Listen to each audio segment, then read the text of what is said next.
Friday from 8 to 10 a.m. Jet fans, let's rock MetLife Stadium this year. J-E-T-S, Jets, Jets, Jets. Go Jets!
This is Fireman Ed, and you're listening to Jets Commute, Monday through Friday from 8 to 10 a.m. Jet fans, let's rock MetLife Stadium this year. J-E-T-S, Jets, Jets, Jets. Go Jets!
This is Fireman Ed, and you're listening to Jets Commute, Monday through Friday from 8 to 10 a.m.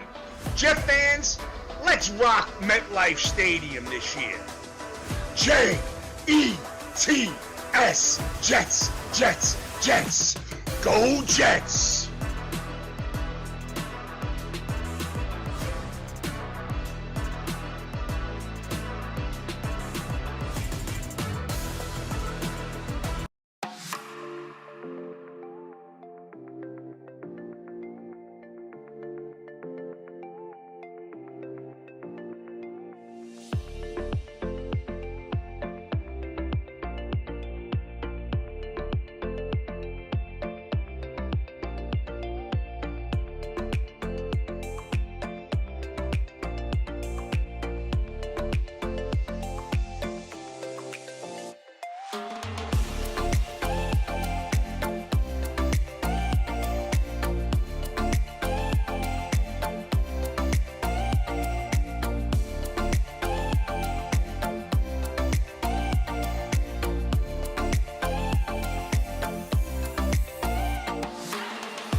This is Fireman Ed, and you're listening to Jets Commute, Monday through Friday from 8 to 10 a.m. Jet fans, let's rock MetLife Stadium this year. J-E-T-S, Jets, Jets, Jets. Go Jets!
This is Fireman Ed, and you're listening to Jets Commute, Monday through Friday from 8 to 10 a.m.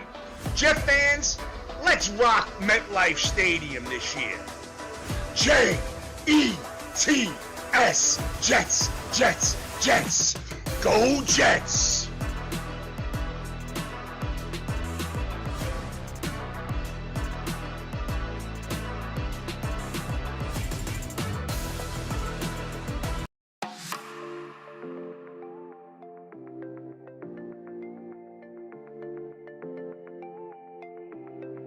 Morning, Joe. Hey Pete, good morning, buddy. I hope you're doing well. Yeah, man. Listen, let me tell you something. I will tell you this, bro. Being at City Field last night, I know it took Cohen a while, but the dude has delivered with, taking care of the fans and all that. He's doing it right. I know he I spent money wrong, but this dude, bro, the way he lights up City Field investing, it's incredible what yeah, he did for the Mets. I saw from your videos. It looked like on TV. It looked like the place was hopping. It was just unbelievable. Bro, it was incredible, man. I wish the Jets could have a playoff game like that. Yeah, one day, pal. One day. I keep hoping. Yep. What's going on, bro? But listen, I gotta be honest with you. Hey, good morning. I'm I'm so sick and tired of this Jet narrative, dude. Like, I really feel like Woody Johnson did an awesome thing yesterday. He saw there was a problem. He took care of it. uh, uh, um, Salah's gone. He took accountability that he screwed up. He probably should have did it last year. Okay, but now this is why the Jets are the Jets and Jet are gonna Jet. No, the Jets would have jetted if they would have kept Salah all season. You're giving the team now a chance to rebound, win on Monday, get in first place, and move on and get things turned around. Like, I don't understand it. We're always gonna be the butt of jokes, man. Yeah, I know. Good morning, June. How Morning, you June. doing? Good morning, Joe. Good morning, Petey. What's going Yo, on? yo, LGM, man. That's what's up. Action packed Yeah, Tuesday, huh? yeah. The place was hopping. Yeah, but listen, I won't talk about Mets too much, but um, I mean, Joe, to your point, before June jumps in, and June, you know what, June, you go. What do you? I didn't hear a lot in the afternoon. Yesterday was crazy, obviously, but give me Yeah, your no, thoughts. yeah. So Hackett got so Downing's calling the plays now. That's not official though. that, that's what was talked about while Salah was, that's what Salah was about to do before he got fired, supposedly. So, Right. Okay. like what Joe said, it's not official, and Albrecht said he's gonna take a deep dive and see what he can do. Right. I mean, You listen. know I wanted this. You know I wanted this a long time. You know that. Yep. I mean, you have. Listen, I'll admit, I was trying to be patient. I didn't think it would happen. That's why I didn't get myself wrapped up in it. But I mean, I'm speechless about it. It really had to be done. After hearing Quincy Williams, I was out, bro. Because that to me was Quincy Williams answering like that. He never does that. He lets his play speak for him, and he just I don't know. You just see he was frustrated, aggravated, everything you want. He just was pissed off, and he spoke his mind. And now at first, when I first heard it, when he said, there's no accountability from the top down, I thought he was talking about the coaches for the players, but as as the week went on, as the days passed, I believe he's talking about Salah don't have any accountability for hacking. Yep. It's crazy, man. This whole thing, June. I mean, what do you do? Like from here on out, what do do you roll more heads now? Do you let Keith Carter go? Because let's be real, the most overwhelming thing about this was the offensive line. He did do good the first couple of weeks, but it's been a disaster.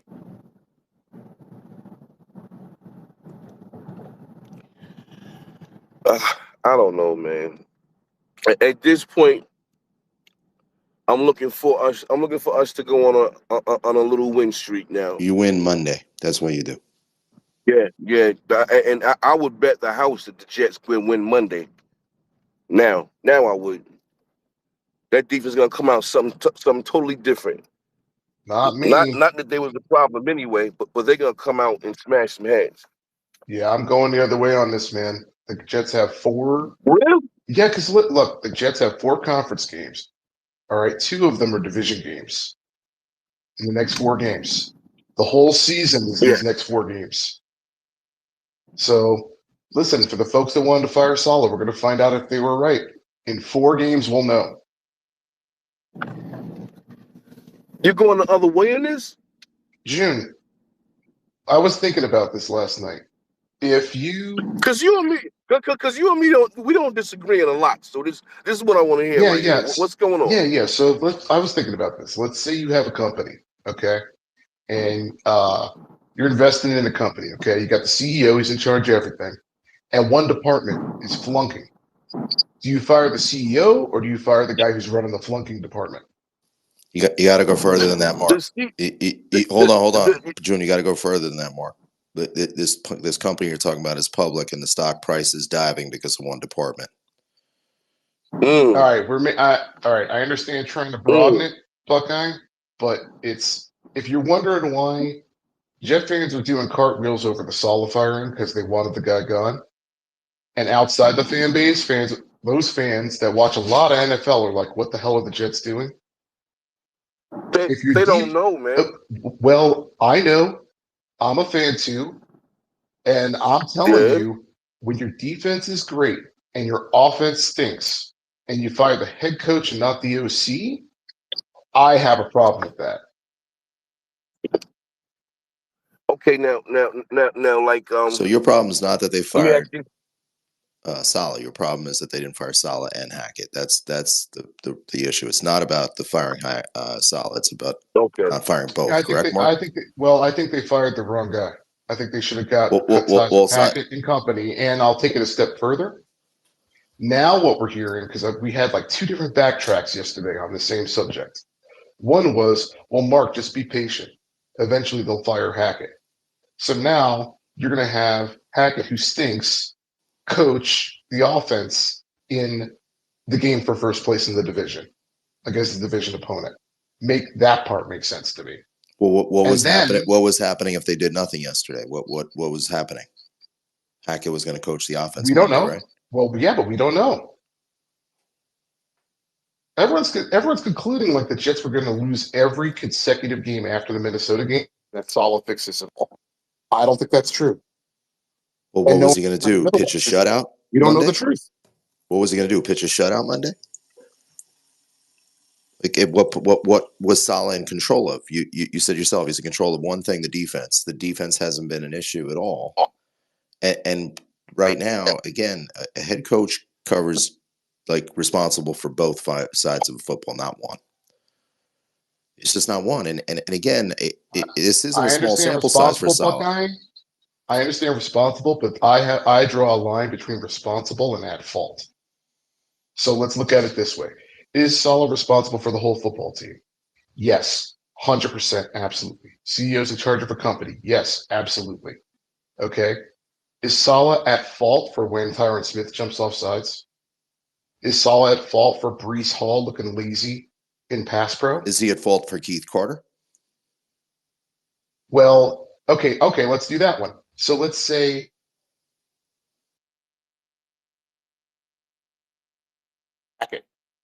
who's responsible for getting rid of Keith Carter if he stinks? Saleh or Hackett?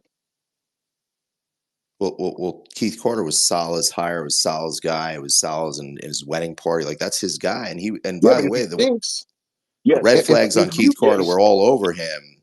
If you from that 1-0 lineman in Tennessee. What was the question? I think you cut. I didn't hear you because it cut out. Yeah, sorry, I'm having technical. Continue. Other folks talk. No, I can hear you now.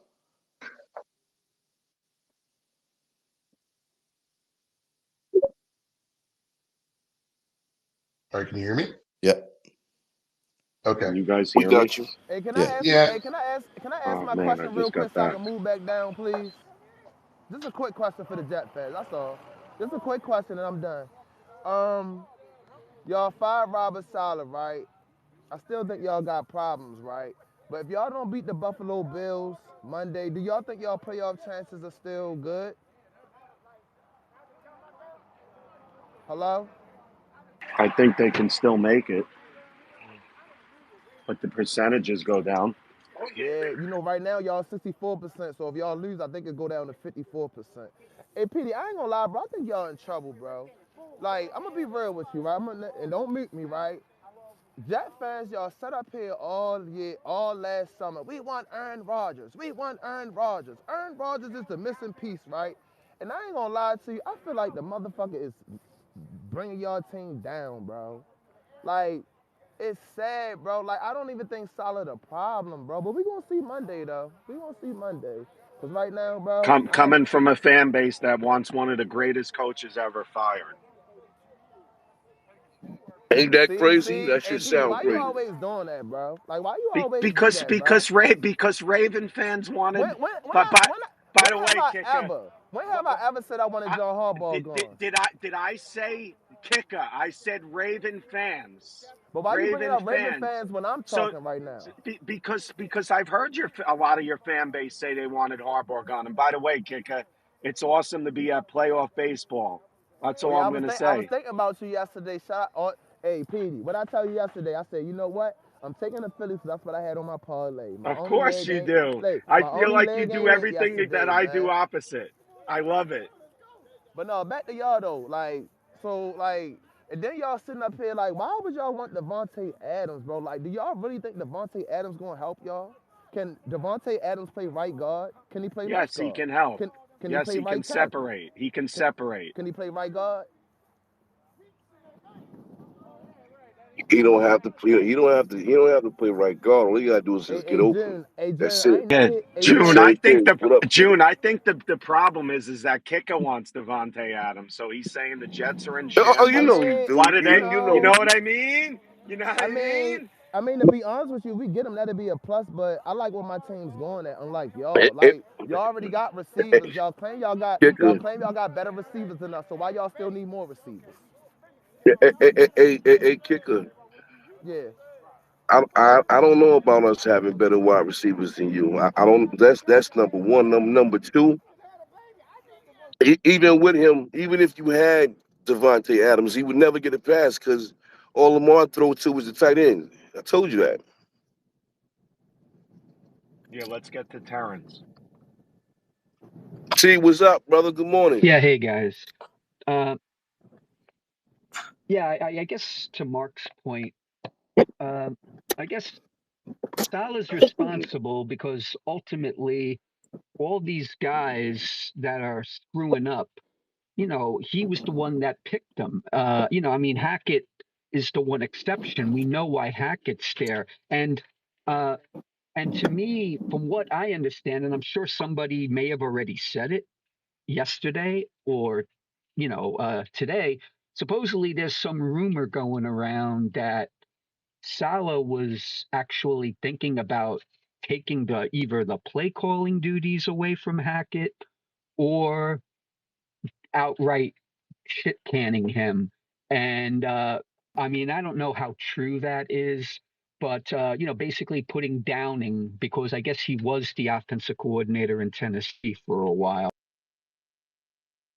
Is it the other way around with Carter? I can't remember, but basically, and that's where these personalities are getting involved, and it's kind of funny to me because even during that game in London, like even Rogers and Hackett were screaming at each other, like right after I think Rogers made it 20-17, like they're arguing over there.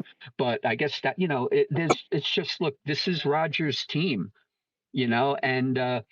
and I guess like if that were the case, if basically, you don't mess around with with one of Rogers' boys, and he may be gone for that. But yeah, ultimately, to me, this team is soft, and that's Salah. The personality of the team emanates Mhm. from the head coach, and I'm hope that they're not tough.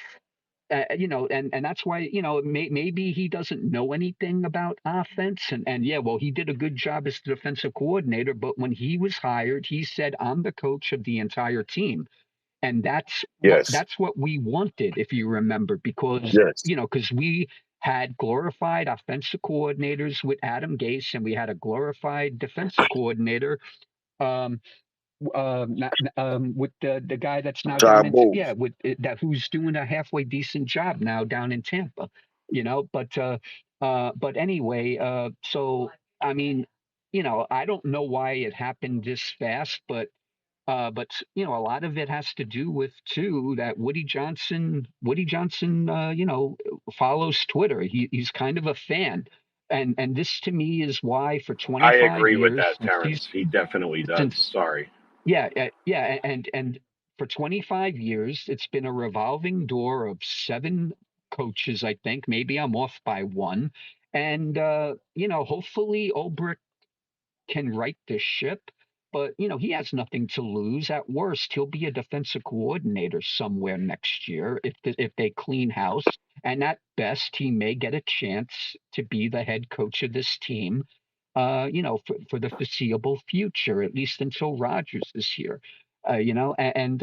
So I mean, what's done is done. But yeah, the politics around it. Uh, there's a lot going on that maybe we'll never know until after the season. But the one thing to me that doesn't get rectified is I don't know how this offense gets better because the head coach is gone. Because as we know, he had nothing to do with the offense. So I don't know what Ulbrich is going to do. I don't know what Oblick's going to do to make that better. And so, I mean, 2 or 3 weeks from now, we'll know. We'll know. To me, this is like they do in baseball, even though it's two different sports and two different reasons why you do it. But when a team's not responding, you get rid of the manager, and it gives a team a spark. I think this maybe Yes. again, we're not dealing with somebody we're dealing with somebody who really has no culture in this organization, that's a glorified fan, and who as much as some people want it, will never sell the team. So basic my concern would be in the future if this doesn't work. Like, are we going to get excited by the next guy that comes in? Because for me, as long as I've been a fan, this would be the eighth coach under his tenure. And I mean, unless it's a proven coach like Vrabel or something like that. I'm gonna be, and that's Yeah, but again, yeah, Terrence, real quick. What yeah, Okay, so if Ulbrich has a decent year, they gotta name him the yeah. coach, and then what? You're gonna Oh, when agreed. Rodgers is gone, then you gotta get rid of everybody again? Like, no, we all wanted stability here.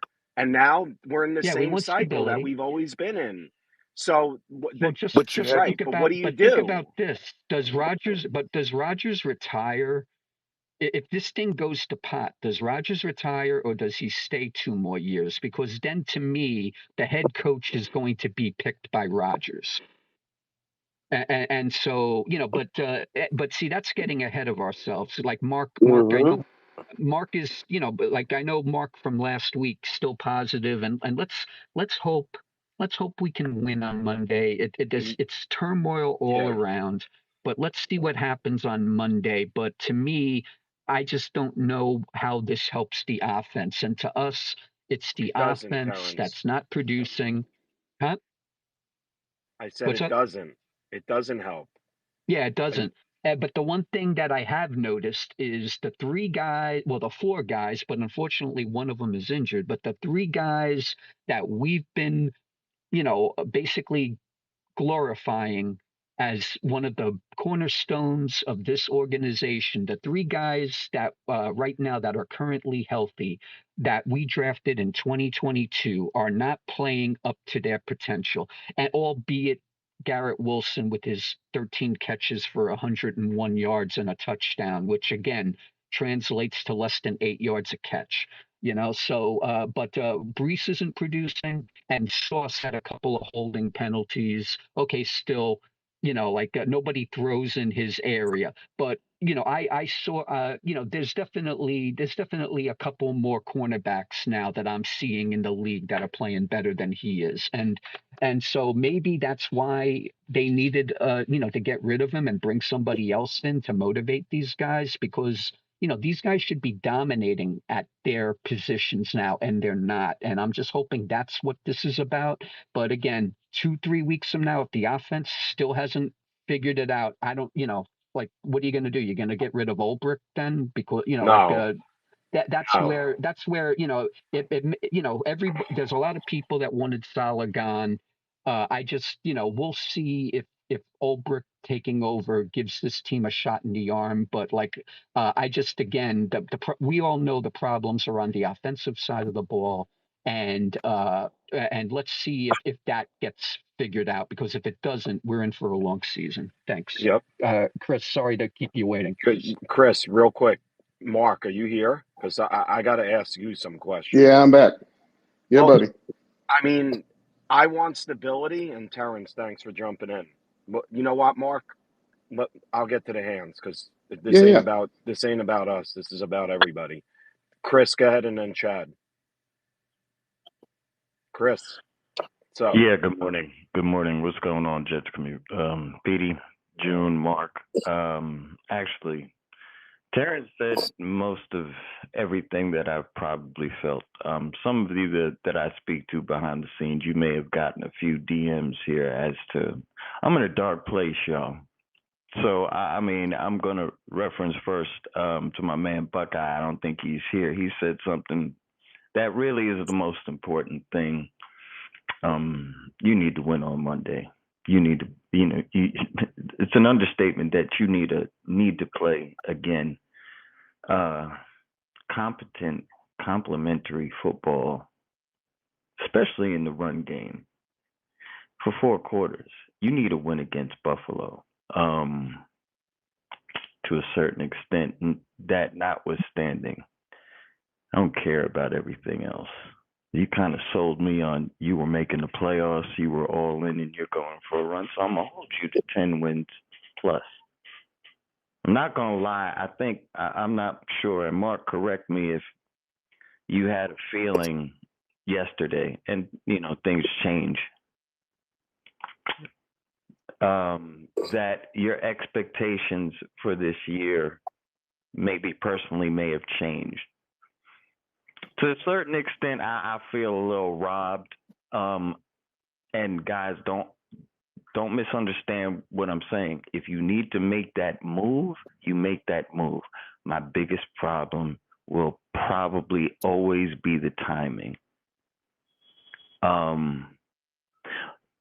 As a person who's listened and talked in spaces, I almost feel robbed, and I saw Lee Sean in here, Yano Whittle, different people that we've spoken to for 3 years. I was looking forward to this week because I really thought it was going to be entertaining in here, just because of what I was going to hear, in between Will, Lee Sean. Y'all know all the cast from Bills Mafia, because it's Bills week, and there's a lot on the line. And somehow, some way, we're here. Okay, however we got here, y'all are correct about everything. The problems still remain the same. So again, come Monday, that script, that first 15, that shit better, excuse my language, better be bars. Yeah, Chris, I'd be shocked if the Jets don't come out fired up. They better, man. I'd be stunned. I'll end on this. I'm not for this quick hit right here. Pause. Now this is lasting throughout the season. You wanted the dude all in? Okay, I'm holding you to all of that. Yeah, I'm on mute, man.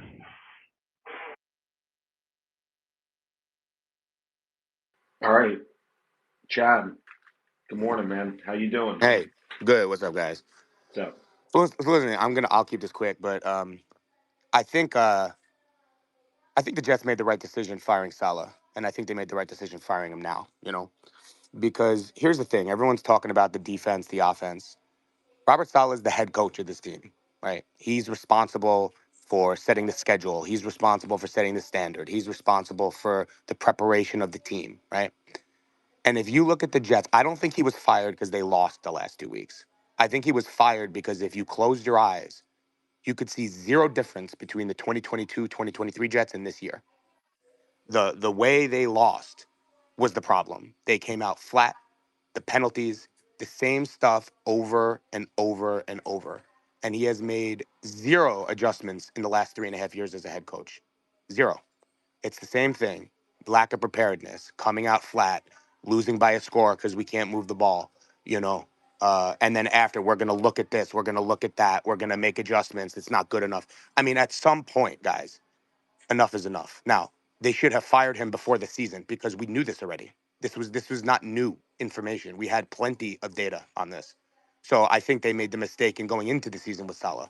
But at the same time, I would much rather they do it now when they're 2-3, as opposed to seeing more of the same for 2, 3 more weeks. We're 2-5, 2-6, and then who cares at that point, right? They made the right choice. Now, as for the offense, they're not done making changes offensively. Because if you listen to Ulbricht's press conference yesterday, he was very clear. Well, he actually he kind of tried to hide it, but he said the roles are going to stay the same, or rather, the titles are going to stay the same. And the media pressed him on that a little bit and said, "Well, what about the roles?" And he said, everything's on the table. We're going to take a hard look at everything over the next 36 hours. I would be willing to bet you anything that Todd Downing is calling plays on Monday. There's no way that Hackett is calling plays. Now, they're not going to fire Hackett because Hackett is A-Rod's buddy. That's the bottom line, whether we like it or not.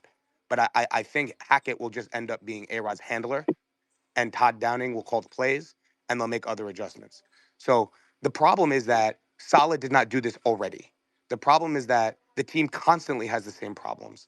This is why he was fired, and it's deserved, right? He's a great defensive coordinator, right? But if we're going to give him credit for the defense, but then blame him for the offense, well, guess what? Then we should be giving Ulbrich credit for the defense just as much as we're blaming Hackett for the offense. And the thing with Ulbrich is that he's a respected guy. He's a guy who, over the last 2 years, we were all saying, hey, man, we think he might get a head coaching opportunity. This dude's a good coach. I actually feel pretty good about the fact that Ulbricht's the interim, he has a chance to be the guy. And it's not like we're coming in with some like obscure position coach, right? This is a dude who can change the standard and set the accountability and make the changes necessary on the offensive staff. Now, he's not an offensive mind, but he's the CEO now, right? CEO is yep. not supposed to set the game plan. And this is why they made this change. You can't come out And every and single week and do the same thing, right? Chad, to Yeah, be yeah, fair yeah. too, and I'll let you finish your point, but Ulbrich played football too. He's been in locker rooms like this. So I think his relation to the players, they're going to be. I think people are stunned now, and people are going to wake up. I really do. Go ahead, continue. Well, yeah, it's like Ulbrich reminds me. I'm not saying he's Dan Campbell, but it's a very similar thing, right? It's like Dan Campbell was this player. He understands the players. He could be our like kind of Dan Campbell. Who knows, man? I mean, for that exact reason, 100%, right? He's coming at it. Salah always felt like he was coming at things from a political perspective, from a like as if he was running a corporation, and he never really seemed to take accountability for the actions on the field. You even look at the sideline, man. For the last 3.5 years, this dude, before he was hired, we had pictures up of he had to hold that guy. This guy's fired up. This dude was standing on the sideline for the last 3.5 years, staring into space. I don't think I ever saw his mouth move into the headset, man. I mean, the dude would stand there with his hands on his knees and stare into space for 3.5 years. This is why the dude's fired. This is why we have the same results over and over, because it became the accepted standard. You have penalties, no changes are made. You do the same thing over and over again, no changes are made. We're going to look at it. We're going to strain. We're going to whatever whatever his buzzwords were. It's BS. I mean, and look, Chad, I have a question for you. yeah, yeah, yeah. Uh, so over the next 4 games, what's the record? I mean, listen, man. I don't know. I'm not. Look, I'm not sitting here saying that the Jets are going to go in 4-0 the next 4 weeks. They may burst into flames, man. I don't know. But what I do know is that they did what they had to do now to give us an opportunity to change, right? The Jets might get dragged on Monday. They might. But they might turn around and have some life and win. Like, we'll see. You know what I mean? I'm not going to throw a prediction out there. But that we have a chance to turn this thing around because the talent is there. And look, all of last year, Salah behind the scenes was saying, well, I'd be good if I had a quarterback. I'd be good if I had a quarterback. I'd be good if I had a line. I'd be good if this and that. And then you look at the last two games, and he has an all-pro line in reality. And he has Aaron Rodgers. And these guys still can't win games. The Denver game Yep. should never have come down to a field goal. They should have won that game by 2 scores. Well, Chad, The, I was at the game, and I'm saying if the Jets score a touchdown, there's no way Denver can win because they can't throw the ball. yes. They couldn't, Yes. and they couldn't keep it.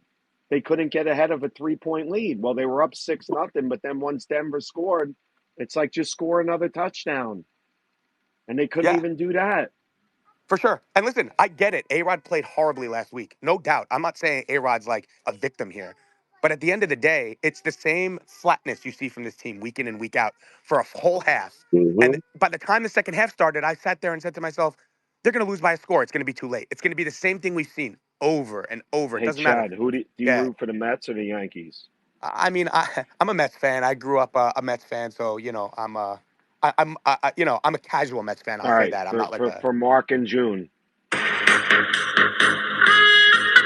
Oh no.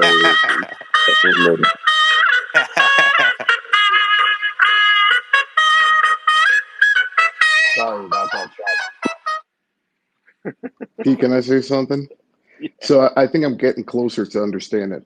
So when folks say the team is coming out flat, they're blaming the head coach. All right. Yep. The defense is they're second. The Jets are second overall in team defense in the league. Mm-hmm. When I say the team is flat, I say the offense is flat and is holding the team back, and I hold the offensive staff accountable. I think that's the difference. I agree with that, Yes, by the Mark. way. All Yeah, right. Yeah, but Mark, let me comment Can I on can that. I So, jump in? yeah, go ahead. Go ahead. Chad, that was, I think you broke that down excellent. I'll be honest. I think that was broken out excellent. Perfect. And Mark, I'll be honest. When you say like, what's the record the next 4 games? No one knows, but we know what the record is under Salah. We know that he's had moving pieces, different offensive coordinators, different offensive line coaches. We know we've heard narrative that we have drafted players offensively in high rounds, and we're hearing that they don't know how to block, that they can't fit into schemes. It's always on the offensive side of the ball that our staff can't get people ready. And the one part, Mark, that I got to push back on you is you're basically saying our defense, our defense, our defense. We have a defensive coordinator. It was Jeff Ulbrich. You're giving all the credit to the defense on the Salah side, and you're passing all the blame on the offense to the Hackett side. So I Right. don't understand when you're giving Salah credit. Yes, he is the defensive mind, but he has coordinators. So if you're Mm-hmm. saying he's absolutely inept offensively, maybe that's the problem. Maybe a head coach can't be inept fully on anything. Maybe a coach to run 2 sides of a ball, and there's 2 sides of a ball, is not allowed to be completely inept this far into his job. And I and and, think, and okay. sorry, and Buck, out Chad of your broke this point. down. He Yeah, said, I heard. yeah, Yeah, I I disagree. So I think well, again, Mark, I'm not insulting but anybody. one thing, Mark, what was the record Okay. going to be with Salah in the next 4 games? I'm just asking you. Like, given the staple and large sample size you saw of Salah, what was our record the next 4 games with Salah? I'll answer with a question: with or without Hackett as the OC? I don't know Again, who I is feel the like OC? I'm just asking you, who is I the OC? If feel it's not like Hackett, who is the OC? Is it Todd I Downing? I feel like we shot the superintendent in the building, and the squatters are still in the building. And I'm hearing a lot of hope. And listen, I'm hopeful that the team starts winning, but folks are like, I won't give predictions for the next 4 games. I will. I think the Jets go 1-3 over the next 4. And I'm I not think they and go I'm 3 not and and I'm 1. not happy about Whoa. this. Whoa. Listen, So, I Mark, think you're Now, basically saying the season's over now, I and think you're the Mr. season isn't. Positive. I know, and I think the season is in serious peril. I see this as a dangerous move at a crucial point in the season where the next 4 games are conference games. 2 of those games are against division opponents. These next 4 games are the season in a nutshell. I think they're in trouble. That's just my opinion. I think you're melding the Look, Hackett thing, which no one on this entire platform is defending that Hackett's the right guy for the job. No one. But I think the problem is, and I've been on this platform long enough to know, everyone has said we are held back by our head coach. And every single time we have a game, we are outmatched by the opposition's head coach. And you've seen it all year for 5 more games. How many more games? So maybe we didn't get By it. the offensive side of the ball. But he's a Like, head I coach. can't Mark, say it yeah, He's enough. a head coach. man. But he's not calling those plays. All right, I want to. Yes, Chad. Let me I just have one more ask thing to Mark. say, Listen, but go ahead, Pete. Mark. But to be fair, though, let's be real, okay? The defense has been really good, right? But they dug themselves a 17-0 hole. Now Rodgers was culprit for the pick 6, okay? And then they adjusted, and then they played Jets defense, but still they came out unprepared. It's right. Mark. I'm not The trying to. offense came out Yeah, unprepared. But yes, yeah, Mark. Okay, the hold on, offense did, but Petey, hold on. San Oh my Francisco, God. San Francisco. Did you see Purdy under any pressure? Did you see 1 ounce of pressure No, on Brock Purdy? And that is the one problem that kid gets into wild problems. And you saw it with Minnesota. They put him on his ass, and he looked terrible. So Mark, you're even talking about one side of the ball. He has like failed several times to put pressure. He doesn't change anything defensively. Where we Wait, let me ask you a differ. question. We keep talking. Hold on. We keep talking about the offense. Who is the head coach who made the decision to retain Hackett? Who is the head coach who thank you. decided not to take play calling responsibilities away for 5 weeks? Yes, Who's the head coach? yes, Was it Saleh? yes, Because I remember in April, Woody Johnson went into the press and said, this year is about offense, offense, offense. He made a point to say, he was talking to Robert Saleh, you better get involved in the offense. He didn't. yes, That's why he's fired. That's it. yes. And look, not for nothing. I've been out on Solid because he was hired under false pretense. We was told that we was going to get a CEO of the entire team. The entire team.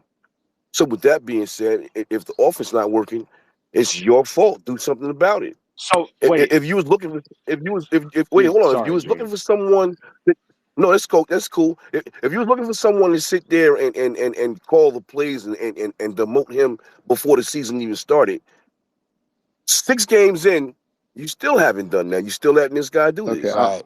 People are coming at me for this. I'm happy to keep talking about it. But I don't want to make the room about me and you have hands. No, you're not, Mark. No, No, we're not. It's not about you. We're just talking about it. Mark, what if you see in the next couple of games Malachi Corley play and he's effective on a football field? Whose fault was that? Whose? Buckeye, I have a very difficult time believing that Robert Saleh was somehow holding back the genius of Nathaniel Hackett. He or doesn't Todd have Downing final or Keith say Carter. on personnel on and the I field. I hold the offensive staff accountable for the offensive play. That is my position. Sure. So does everyone else. Period. But at the end of the day, you have to And hold the I head coach also, accountable. but here's the other part. Well, and he was accountable, and they fired him. But was he really the reason why the offense was struggling?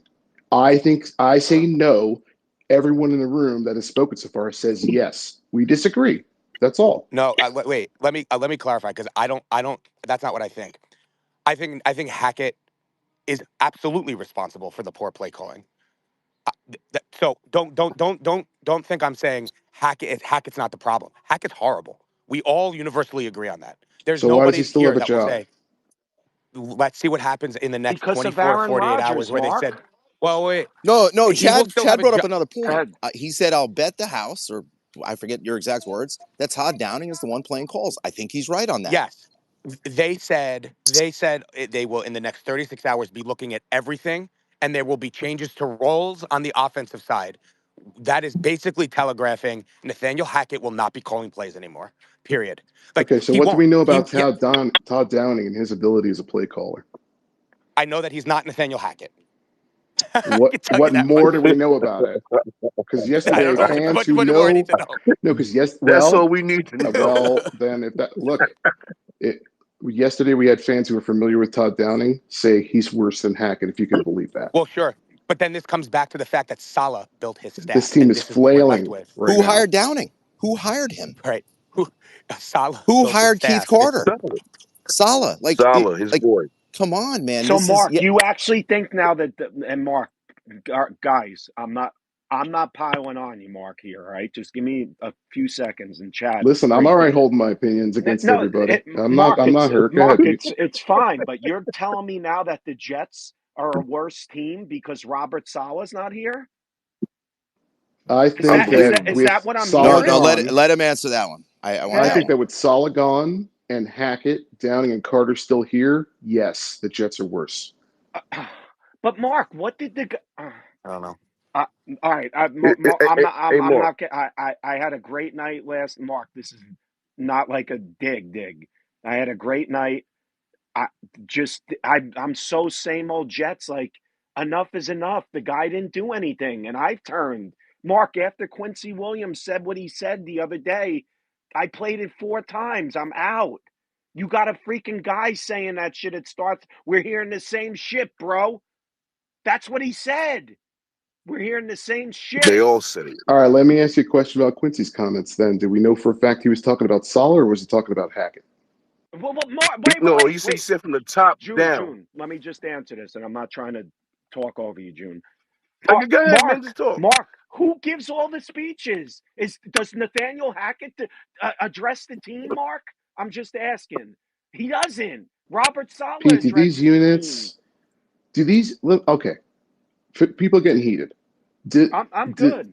this team, when you watch the defense play, okay, even special teams, which has been kind of hit and miss, but I'd say that they've had a largely good year, special teams, and you watch the offense play, does it look like 3 different teams?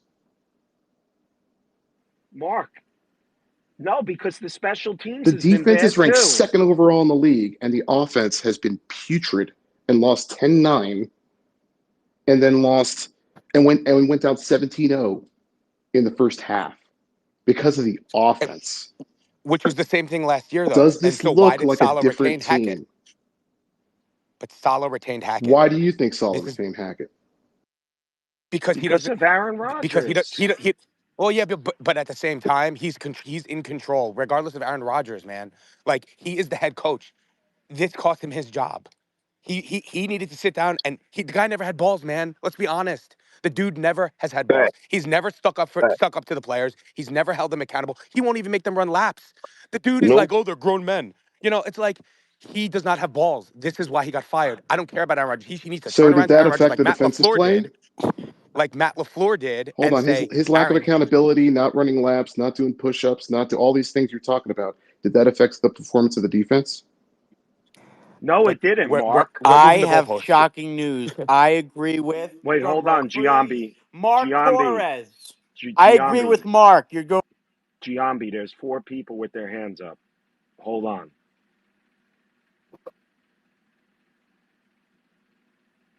Go ahead. Continue. Hello? I'm still here, waiting for someone to jump in. Santucci, go ahead. Morning, everybody. What's up? Morning, man. I can't say that I'm not surprised. As a Jet fan, nothing surprises you anymore. Nothing can absolutely surprise us anymore. Whatever could happen in the world of sports, trust me, it will happen on the Jets. I don't like the mid-season firing of Salah. I was calling for him to be fired.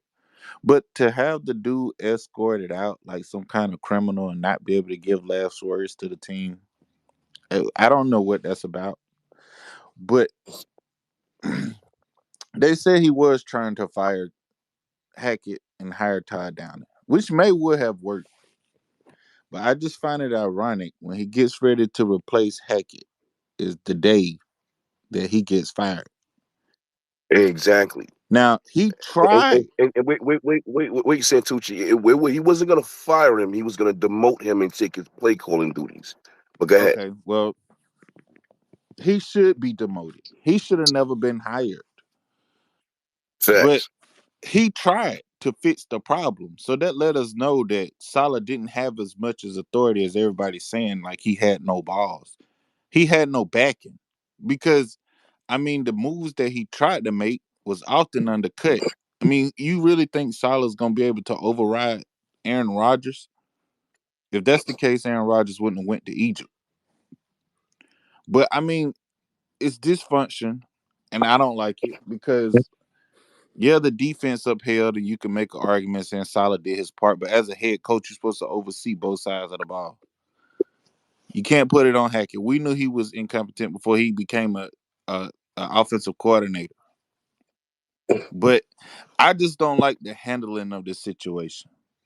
I don't like the handling of this situation. It's clear that Aaron Rodgers was the reason we lost last week, and I blame it on them 3 interceptions. But to use Salah as a fall guy and hire Ulbrich, who hasn't even had a head coaching job at any level, I don't like that. Actually, he has. He was the interim coach at Atlanta. He At was Atlanta? Santee. Yeah. Yep. How And did Yes, it he go? also it was. he also coached the Senior Bowl. I believe it was, what was it, last year? The end of, not last year. Yeah, I think it was year before Yeah. last. Year before last. Yep. How did his So how did his interim coaching go? I got to look it up again, but I know he was, well, Atlanta hasn't really been good, but since Matt Ryan's been after the Super Bowl, wasn't he Dan Quinn's, excuse my voice, guys. Let's go Mets, by the way. Um, I think he was, when Dan Quinn was let go. Wasn't Dan Quinn fired midseason, or not midseason, but close? I don't know. I need help with that one. How does this solve the offensive problem, though? No, I mean, to that point, Santucci, Mark, I know I've been coming at you, but I agree with you in that aspect. Like, you're right about certain things, because I do believe Salah, he's really good defensively. Look at what he's done. He's developed Quincy Williams, Jamie and Sherwood. Look at DJ Reed. Look at all these defensive linemen. Look at Will McDonald. Now, is But that, you're giving him all the credit for that, right? You're yes, not like Ulbricht's not getting the credit for that. He's getting the credit for that, but then Hackett's taking all the blame for the offense. I'm still confused on that. Still confused that he Buckeye, gets that's all the fair. credit for the defensive development, and then Hackett gets all the blame. And again, I'm not defending Hackett; he sucks ass. But I don't feel that Salah gets the credit for the defense without Ulbrich. Do you think Salah should have been Right. fired, Buckeye? Yes, I think it should have been before the Absolutely. season, and probably better, Yes. Yeah. cleaner changes, and especially that we had a really good pick of the litter for some head coaches that are sitting even watching football, which is it bothers me of Yeah. the type of quality coaches that are watching football on Sundays right now, because they would have helped us for sure. But the answer is, I do think it's one piece of weakness off the team.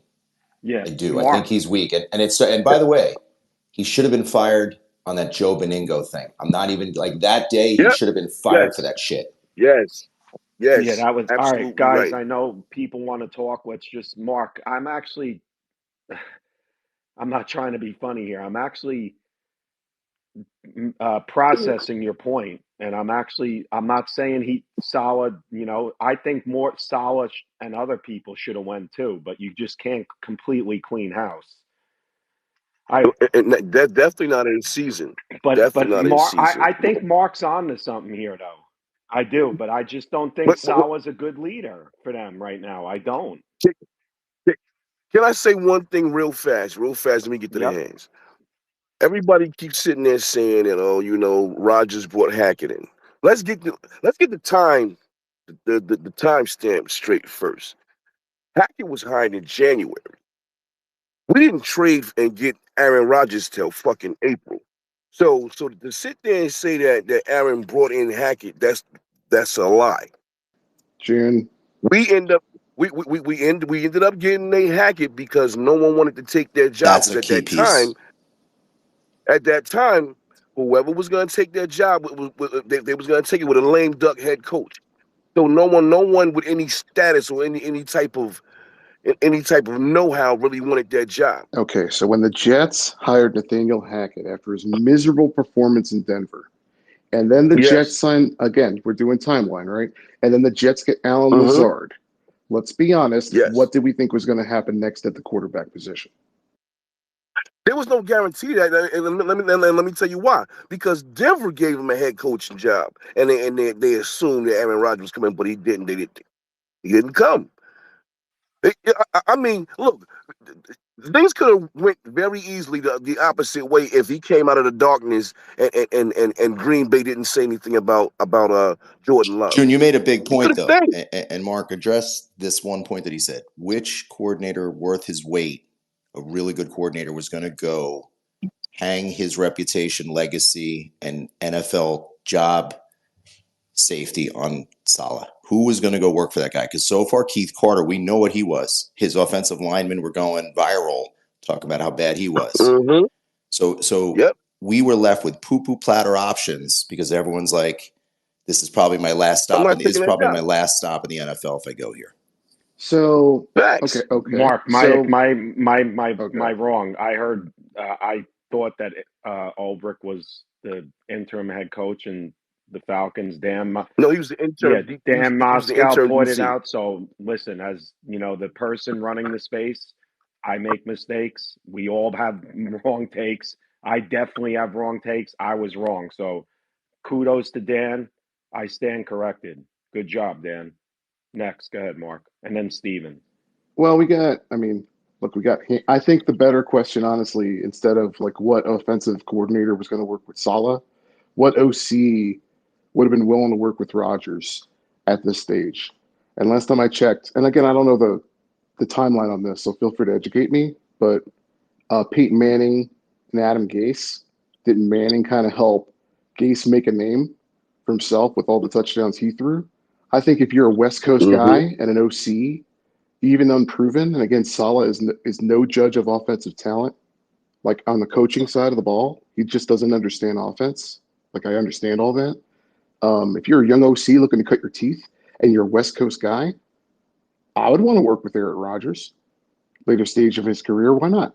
If it goes off the rails, it goes off the rails. You had a declining quarterback who was once great, but if it works out and you're an offensive minded head coach, dude, teams are falling all over themselves to hire offensive minds, young, regardless, with no track record as head coaches. I see a path there. Anyway, Yeah, sorry, you have hands. guys, just if you can make it quick, because I think Will Parkinson is going to come up. So just make it quick, guys. All right, Steven, go ahead. What's going on, PD? What's up? So, like everything, I think it's a combination of a little bit of everything. Because just like with the escorted out thing, you've got the beat reporter saying he wasn't, but you've got the national media with maybe an agenda or just a headline to fill want to say he was escorted out. You could believe whatever you want to believe with that. When it comes to the season, I think, look, there was a fear, and we could all admit it, was that if we had a good season and had whatever type of playoff run, and then Rodgers leaves and we were left with Salah, there was a fear with all of us that maybe that wasn't the best thing for us because we still weren't unsure about Salah with anyone besides Rodgers. So what I think what Woody did was Woody just guaranteed that at least in the off season, no matter what, we're now free of Hackett being here next year, Salah being here next year. Because, I'm not, the season's not over. I'm not writing it off because interim head coaches, it could go a funny way. And at least he's got, if there's always talks about interim head coaches, but when you get to like, he's got 10 plus games to prove. So he's got a chance to do something here. I'm not particularly thinking he will, but I'll at least give him the chance. So I'm not writing off the season, but it's not looking good. But what Woody Johnson did, well, like I said, was just save us from, there will be changes, there will be stuff going on because regardless, I mean, Salah's had 3+ years now, and it's just nothing's changed. Regardless of whatever, he's 20 and 36. He's 2 and 3 this season.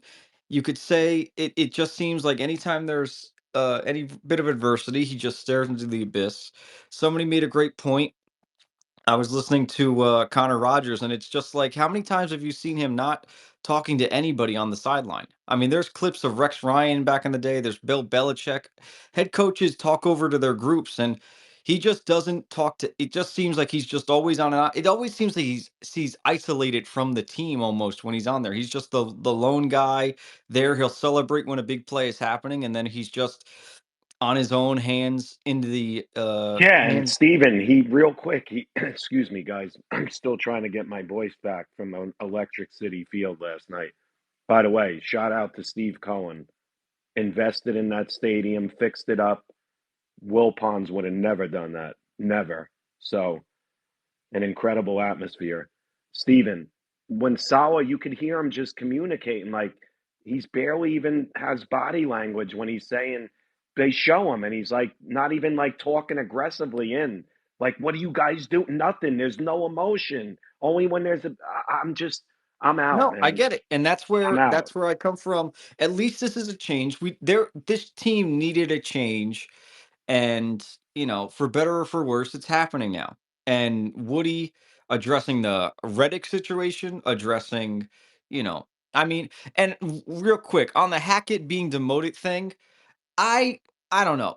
It's not that I don't believe it, but it gives me the vibes of we talked about last year when Amari Cooper didn't play the Browns. Oh, Sauce was going to cover him and follow him, but he didn't get a chance to play. I'm getting those kind of vibes. Not that I don't believe that he was going to get demoted, but when somebody gets fired and then he's trying to put out his spin or his side of what was going to happen, maybe he was going to get demoted and it was finally going to happen.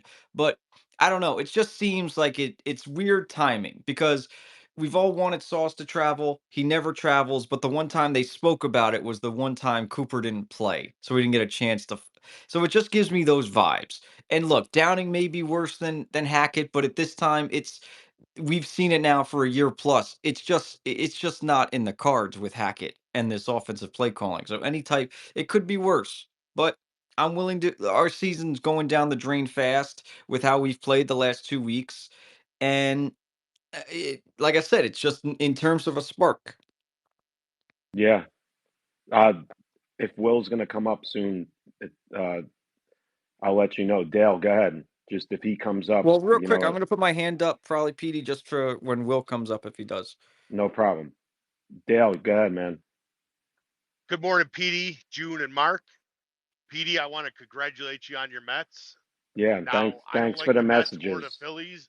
Yeah, being a Braves fan, I don't like either of the teams, but fuck the Phillies. I'm glad to see that you can get some joy out of the Mets finally. Now, June and Mark, Yeah, it's week 6. Dale, can you just be quick because I got Will up here, Yes, right? yes. Please, thanks, June man. and Mark, it's week 6. We've been waiting for this. And we had all this talk in the off season. And here we are right now. I'm listening to all this. And the Jets sound like a dead deer on the shoulder that the Buffalo Bills are about to come into town and put you out of your misery. No, I don't think that's the Make it to case. week 6.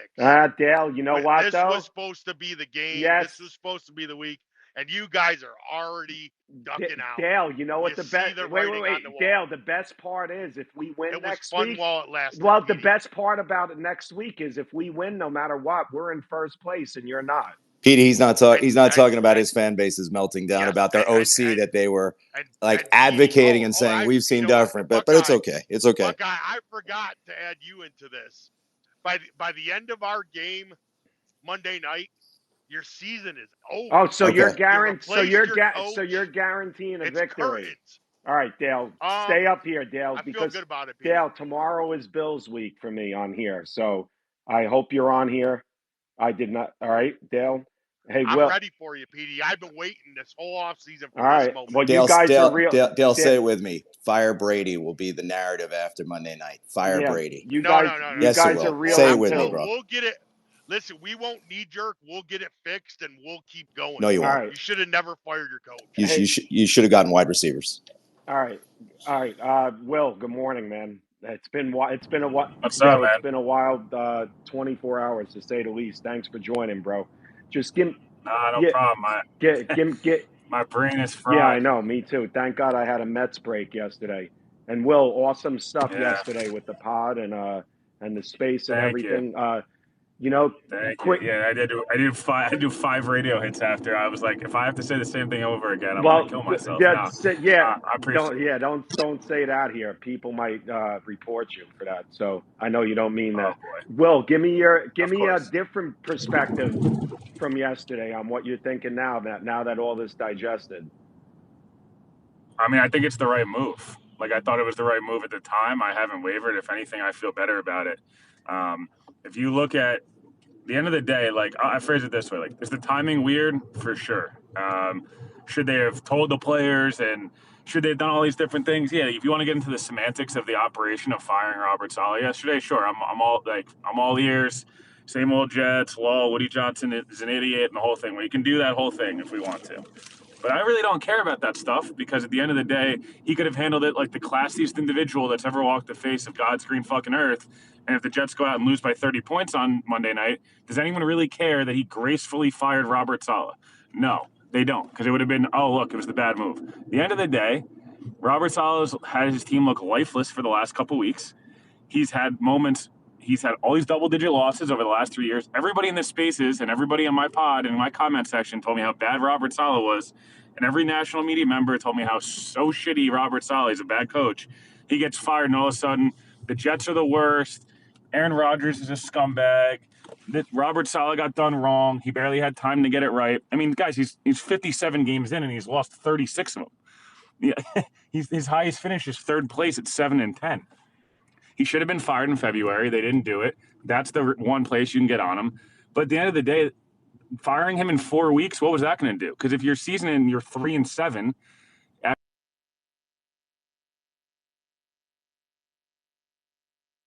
Long Island Wi-Fi. oh no,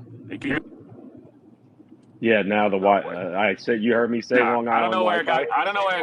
Yeah, I don't know where it got cut off. But my point being, like, I feel bad for Robert Saleh, right? He seems, by all accounts, to be a good dude. He had some unfortunate situations, especially at quarterback between injuries and Zach Wilson, and he took over a bad roster. But, you know, that was 4 years ago. And at the end of the day, like, the results were not good enough. The results have not been good enough in years past. They have not been good enough. I mean, we could talk all we want about last year, and I understand it, but let's not gloss over in 2022 where this team was 6-2 hosting the New England Patriots and went from 6-2 to 7-10 and totally missed the playoffs. And it was a pass. It was all Zach Wilson and the offensive line, and that's fair. Like, Zach Wilson was horrendous. But how many people did Robert Saleh, like, it's funny, Robert Saleh only gets credit for the defense. No, Jeff Ulbrich gets no credit, even though he calls the plays. Robert Saleh gets no blame for the offense, even though he was the CEO, head coach, and was more involved in the offense this year than he's ever been. He hired this staff. Like, at the end of the day, someone needs to be held accountable. Quincy Williams said it. Aaron Rodgers said it. Garrett Wilson said it. Tyler Conklin said it. At the end of the day, like, it's the NFL. It's a results business. And firing a guy maybe a week or two too early, hoping you'll get a bump when you have a really good Buffalo Bills team that's your rival, that's talked shit about you nonstop for the last 6 months, coming into your building on national television on Monday. Wouldn't you rather get it right now and hope that you get a boost for the next 3 to 4 weeks and save your season before it's over, as opposed to letting your season go to total crap and then saying, oh, now we'll fire him, because that really does nothing. No one here wanted Saleh back. And I don't think I've heard a single fan tell me on, and anything I've done over the last 4 years, tell me they like Robert Saleh and want to have him here. So I just got to keep it consistent. He didn't get the job done. He wasn't good enough. And while the timing and maybe the professional manner in which the Jets let him down gracefully wasn't the best, I'll tell you that. But I don't know, man. Like, I'd rather try to save the season before it's over than let the season get out of whack and then be screwed. June or Mark, do you have anything for Will? You guys hear me? Go ahead, June.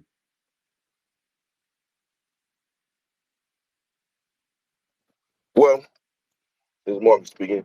Will, great to have you, brother, as always. You already know, brother. Absolutely. Good to finally have you. Quick question. Well, it's not really a question because, I mean, a lot of people are sitting there saying, why not fire Hackett? I mean, I'm thinking that you can't fire OC in season system because you can't get another OC in there to sit there and learn their system. Am I right? Not necessarily. To be honest with you, I think there's a chance that Hackett's still going to get demoted here over the next day or two. I think there's a chance they let Todd Downing call the plays. Well, whether Todd Downing is a great second option, I'm not so sure about that. But maybe a different voice calling the plays, kind of gives them a bit of a boost there. But yeah, I don't think necessarily Hackett's job is entirely. He's not going to get fired from He's not going to be without a job. I just don't know that he'll be the Jets play caller on Sundays. We'll see. Oberk left that wide open yesterday, and I think that was kind of telling. I think there was a Bills fan here before saying about Joe. Like the Bills did this last year, and they got hot. With Joe Brady after Ken Dorsey, even though Ken Dorsey was a good offensive coordinator and they were top 5 in EPA per play. But regardless, the Bills made this move last year. Sometimes you do different things to spark a team, spark an offense, and I don't know. They're 2-3. They're not 4-10. So I think it's just a different situation than the general. The Panthers went on a run a couple years ago after they were they started 3-8, and then they won 4 in a row, and everyone was like, "Whoa!" With Steve Wilkes, this isn't that situation. We're still in the first, half of the season. And my other thing is, everybody's making a thing saying that he was escorted out, but it's not true. It's not true. Okay, all right. Yeah, Peter Schrager, who is as plugged in as anybody in the NFL, and doesn't have I think he's quite friendly with both Saleh and Douglas and Woody. I don't think it's a sides thing. Do I think that the Jets probably had someone from security helping him take his stuff out of the building? Like any job in America, if you get fired from, hey, we'll help you get your stuff, turn over your ID card, turn over your laptop, etc. Yeah, I think they probably handle it like a firing in any job in America. I don't think he was handcuffed and thrown to the wall and dog walked out of the building like it was being made, to see him. I think that was extremely dramatic. But yeah, I'm sure that probably Robert Saleh's basically right-hand guy walked him out of the building. I'm sure that probably happened, but he did not get escorted out by security in some derogatory fashion, in my opinion. Yeah, Will. And that's what June, everyone real that's quick. reputable has reported. But Will, that guy Bobby, I don't know his last name with the the slick back hair. Yeah, aren't you boys with him? Yeah, aren't you boys with him? I'm not going to comment on that. He knows me. Yeah. He's escorted me to Joe Douglas. He does. He's the head of security. He's going to do that. That's what they do there. He's not just going to let him sit. I think that shit is being blown out of proportion because it's the Jets. That is a leak central. No, that's Robert Saleh leaking to anyone and everyone who listened how wrong he was done. He was so shocked and all that stuff. If you notice, at one time, 19 different reporters nationally all got the same story, which is usually a good indication somebody's chatting. And that would be him, right? I'm not wrong on that.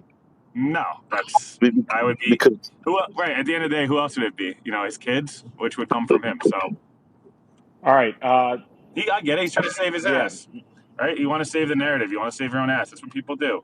I'm sure Ken Dorsey or Brian Flores, Brian Flores got fired, and a lot of stuff started coming out. You know what I mean? This is what happens when guys get fired. When regimes are near the end, everything's in house. You start losing, bad stuff starts to hit the fan. People want to defend them. You start kind of going into survival mode. You start talking. It's not unique to the Jets. It's unique to the NFL. Mark, go ahead. Thanks, Pete. Thanks, Will. Good morning, man. It's always a pleasure talking to you and being gracious with your time, man. I really appreciate you. No, of course. I appreciate you guys having me always. Let me ask you. So with Hackett, Downing, Keith Carter still in the building with the head coach gone, are you expecting a different version of this Jets offense when they play Buffalo on Monday? I would think there's going to be some reflection on maybe consolidating some things. Maybe, the Jets are it's so weird right now offensively because it's so stagnant. But in camp, every practice I was at, it was so much more motion than I've seen from any Aaron Rodgers team in years. It was Garrett Wilson lined up in every single part of the formation. They were doing the two-back stuff. Like, the offense looked somewhat creative against New England and then went into a hole against Denver. So I'm assuming, and maybe it's wrong to assume this because, again, we're talking about Nate Hackett here, but I would assume, first of all, I don't know. We have to see what's going to happen in terms of who's going to call the plays. But, I think maybe it's getting in a room and saying, these are our 4 best run plays. These are our 10 best passing plays.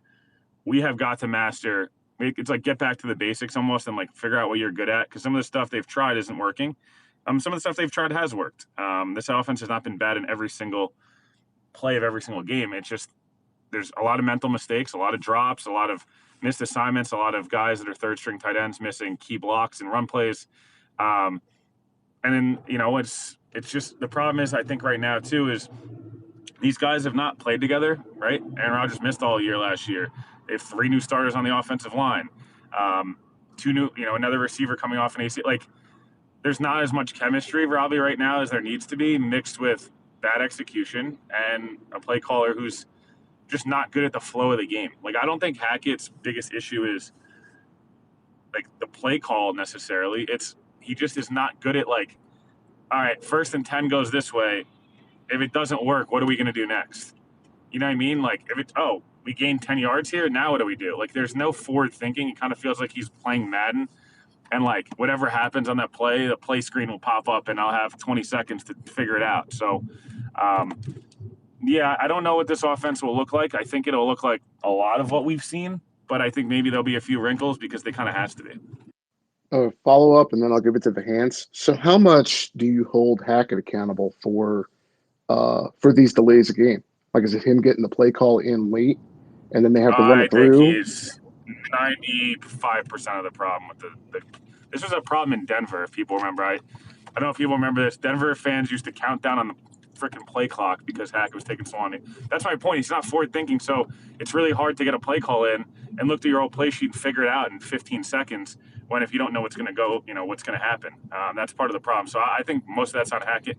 Rodgers likes to take the clock down to the very end, but the play call needs to be into the huddle quicker. You saw Rodgers getting pissed. Is that also why we're seeing a lack of motion? Because they're rushing to the line, so there's no. Everyone's just got to get set. There's no time to move people. Yeah. I'm sure it's part of it, man. I think at the end of the day, look, I don't know if it'll happen this week or not. I feel like you're going to see Hackett get demoted. I just, and I don't know how much it'll change. And Todd Downing lost his job after a DUI in Tennessee, probably after the best game he's ever called in Green Bay, a couple years ago. But yeah, I think you'll see I think you'll see Hackett and this offense. They have to look in the mirror, man. I think you saw the urgency from Woody to fire, Saleh. I don't think that's lost on anyone. Their job could, be potentially in jeopardy. I'm good, Pete. Thank you, Will. All right, let's get guys. Just be mindful. Will's in here. I got a few more questions for Will, but I'm going to turn it over. Please be quick. Steven, go ahead. What's going on, Will? You guys hear me still?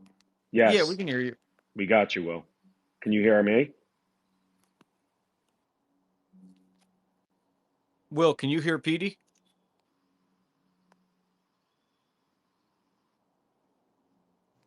We might have lost Will. Oh, there he is. Will, can you hear us? Yeah, I got you. Sorry, I don't know what happened there. Yeah, no worries. You're Steven. I got home. I got home, so I think maybe it switched over to the Wi-Fi. Will, can you hear me? Yeah, I got you. All right. Can you hear anybody else? Yeah, I hear everybody. I'm just staring at this skunk I'm about to try to kill in my yard. Oh no, a raccoon.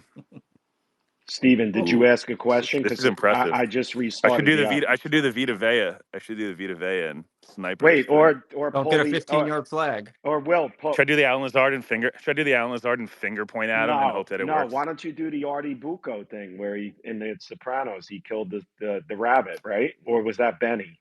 Yeah. This thing is huge. Whoa. Steven. Anyways, continue. Go ahead, Steven.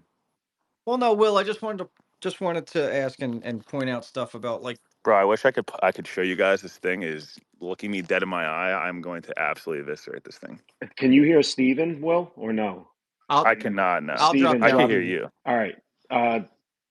Santucci, just say hello. Say, Will, can you hear me? Can you hear me? Yeah, I got All you. right, good. We're good. All right. Good morning. Good morning. Um, I just want to ask: do you think that we will see the Hassan Reddick thing coming to a head after the Salah firing? Um, it's going to have to come to a head in the next 3 weeks, no matter what. I mean, he's going to have to report, right? He can't accrue. He needs to accrue a season, in order to hit free agency next year. So yeah, it's going to come to a head at some point. Um, it seems like, I mean, Woody talking, you know, about Reddick for the first time. It's, you know, uh, yeah, I don't know. I think it's going to have to come to a head here at some point. So yeah, I think we're getting close here. Um, yeah, I Will, think do we're you getting think that close. was do you think that was desperation by Woody kind of? Um, yeah, kind of like, dude, what are we doing here? That's what it felt like. But yeah, I think we're getting close here to Reddick. I think he knows Reddick has to report. I think everyone's aware. So now it's kind of a one of those different situations where like Woody like sometimes just says stuff. Um, you know. So yeah, I don't know. It's not yeah, I don't know. I think like this thing's gonna have to come to a head. He's either gonna get traded, which I doubt, or he's gonna have to report and play football for the Jets for 6 to 7 weeks. And I hope it happens because he's very goddamn good at football. Steven, go ahead. Will, can you hear me now? Yeah, I got you. Well, Will, I wanted to one quick thing on the solid thing because I thought it was, if anything, I think what he did was at least guarantee now that come this off season, depending on whatever happens, like Salah, like we all thought Salah could be a good coach with Rodgers, but we knew he wasn't without ones, and there was at least a fear of mine of like if we had a good season and then Rodgers leaves, we'd be stuck with Salah and Hackett, and at least now the vibes are come the off season, it seems pretty likely that that won't happen.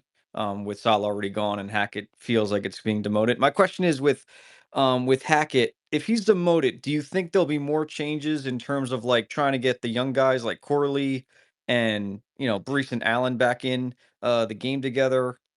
Because I felt like um, it seemed like a solid thing where young guys don't play that much, especially on offense. Took Garrett and Brees a couple weeks to get started, and they were clearly, should have been playing from day one. Just want to get your take on that. Yeah, so I mean, I don't know how much it'll change it. Someone like Corley potentially. I think Corley's kind of just gonna have to like learn the playbook and develop more. I think he was never going to be a guy that contribute. I mean, I think he should be the kickoff returner for sure. Um, and things like that. Maybe the package. The problem is right now, him being on the field is like the most predictable thing ever. That it's going to be a screen pass or a gadget play. He's just not as developed as a receiver yet. But yeah, I think we might see more changes in terms of stuff like that. But yeah, I don't know. Um, I don't know how much will change in terms of personnel groupings. Maybe a little bit. But I would say, like generally speaking, the biggest thing is going to be looking at a guy like maybe Lazard drops a pass and he's actually benched. Um, a guy like Brees Hall, I don't know, misses a pass pro, he's benched for a play. Like you could see maybe things like that where guys are held more accountable from that perspective. I think that was the biggest frustration from a guy like Quincy was not accountability in terms of anything other than like, hey, if you mess up, why are you still not being held accountable? I think that's the biggest thing that may change. Thanks, Steven. Ski, do you have a question for the guest? Yeah, what's going on, Petey? What's up, Mark? What's up, What Junior? up? Nice to have What's you going Not here. on, done much, brother? man. Throwing it back.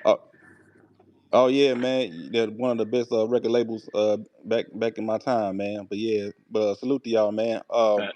I'm a Niners fan. I'm just an NFC guy roaming around in the AFC neighborhood. I just have a question. It can go to anyone, or it can go to Will. Now that Salah's been fired, it sucks what happened to Salah. He was my DC back when he was with the Niners. It sucks that it happened to him, but it's the business.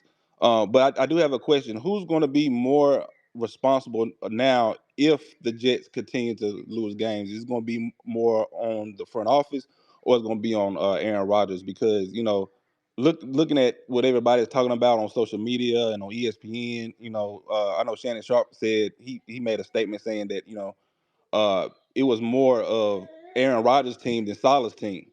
And Aaron Rodgers kind of sent a message when he didn't, show up to camp. It kind of, made the Jets look, kind of like, what's the word, not ready or whatnot. I don't know the right word for it, but who's going to be more responsible if the Jets continue to lose games? I mean, is it going to be up to Aaron Rodgers to get this morale going with the team, have the team, getting where they need to be to where they can win games, or is it going to be more on the front office, or is it going to be Ulbrich? I mean, who's going to be who's going to be held responsible now if the Jets continue to lose games?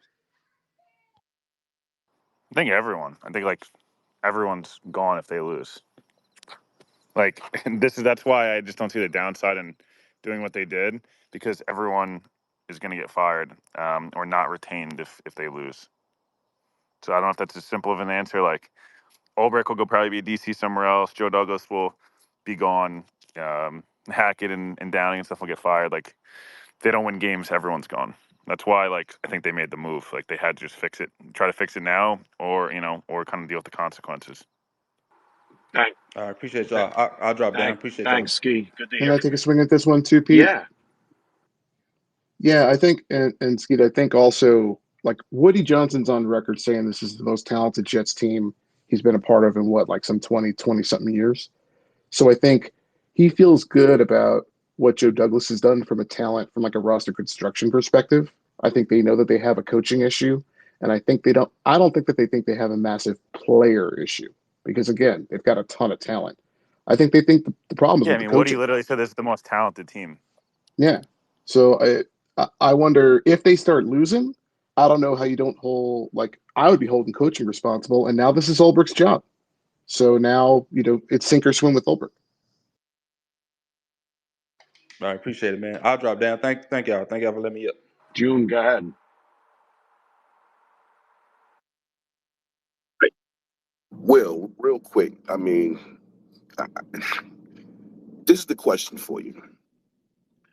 Hypothetically speaking, let's just say that Woody decides to go past Albrecht. He decides to move on from Albrecht, and Aaron decides to stay. Am I wrong for thinking that the next head coach of the Jets will be a first-time head coach and not a veteran coach, being because they might not want to deal with the whole Aaron Rodgers thing? Yeah, I could see the Jets. I think the Jets. The only way they're going to hire another defensive guy, would be, someone, someone like an Ulbrich if he does a good job. Like I could see him doing a good enough job. And then secondly, I think it would be, someone like um, you know, Belichick's not going to take the Jets job. Or Pete Carroll's probably done coaching, but that type of guy, or it's going to be, or it's going to be a probably a first time play caller, head coach, offensive guru type. I figured that. Thanks. No problem. Hey, J Rock, you got a question for the guest? Yeah, I just want to speak on the Salah and Hackett situation. Well, I think y'all hired Hackett based off of the offense ran in Green Bay from 2019 to 2021, but Matt LaFleur always has called the plays since he's been the coach for the Packers. Even though Hackett was the offensive coordinator, LaFleur has always called plays. I feel like if y'all would have kept Mike LaFleur, who was like y'all started off real good with him in 2022. If y'all would have kept him as the offensive coordinator and not had like panic, let him go to the Rams and hired Hackett, who was like really, really awful with the Denver Broncos in 2022. I just feel like why would you hire Hackett knowing he couldn't really call plays good? Because like you see the decline in Russell Wilson that first year in Denver with Nathaniel Hackett, and then the next year he throw for 26 touchdowns and only 8 picks. So it's like and then Sean Payton called him out and was like, "Oh, he's one of the worst coaches in the league." Then Aaron Rodgers trying to defend him, saying like, don't talk about my coach. But literally, Hackett doesn't call plays as an offensive coordinator. Like, and I feel like if y'all do let y'all pass game coordinator what Downing call plays, I think y'all offense can be a lot more explosive as far as like running the ball. Because like right now, y'all can barely run the ball, and Rodgers is forced to throw the ball 40 times a game, and that's I don't think you're wrong. I don't think you're wrong. I mean, they didn't hire Hackett. They hired Hackett to get Rodgers. Like at the end of the day, like right. I don't think anyone was like wildly impressed. With Hackett, I mean, look, he did their red zone play calls in Green Bay, and they were good in the red zone. But you're good in the red zone when you have a Hall of Fame quarterback. So, um, I don't think personally, like, think it was he was bad in Denver as a play caller. He's had one good year in Jacksonville, and then the rest was not so great. I think generally speaking, I do think they'll probably end up at some point demoting him and having Downing call the plays, and that offense will be very run game heavy, a lot of play action stuff, and so yeah, I mean, I don't think you're wrong in any way, shape, or form. And I just think that like another thing yeah, is watching Aaron Rodgers for the last couple of years in Green Bay. I know y'all need two tight ends, and I was hoping y'all would have drafted Brock Bowers because y'all offense would have been a lot better than what it is now.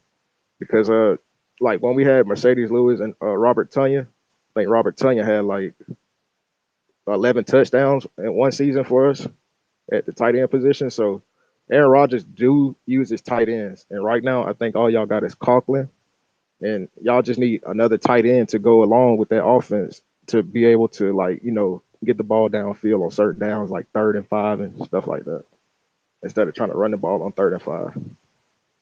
no, I agree, man. You're not wrong. The only counter I guess would be like if they didn't draft Olu, like tackle then still would be an issue with any injuries, and they had to protect against that. But yeah, no, like Bowers just looked awesome. He's looked exactly like what everyone thought he was going to be. So I don't disagree. I think the one good thing is they can use a lot of two-back stuff, which they've gotten away from the last couple weeks.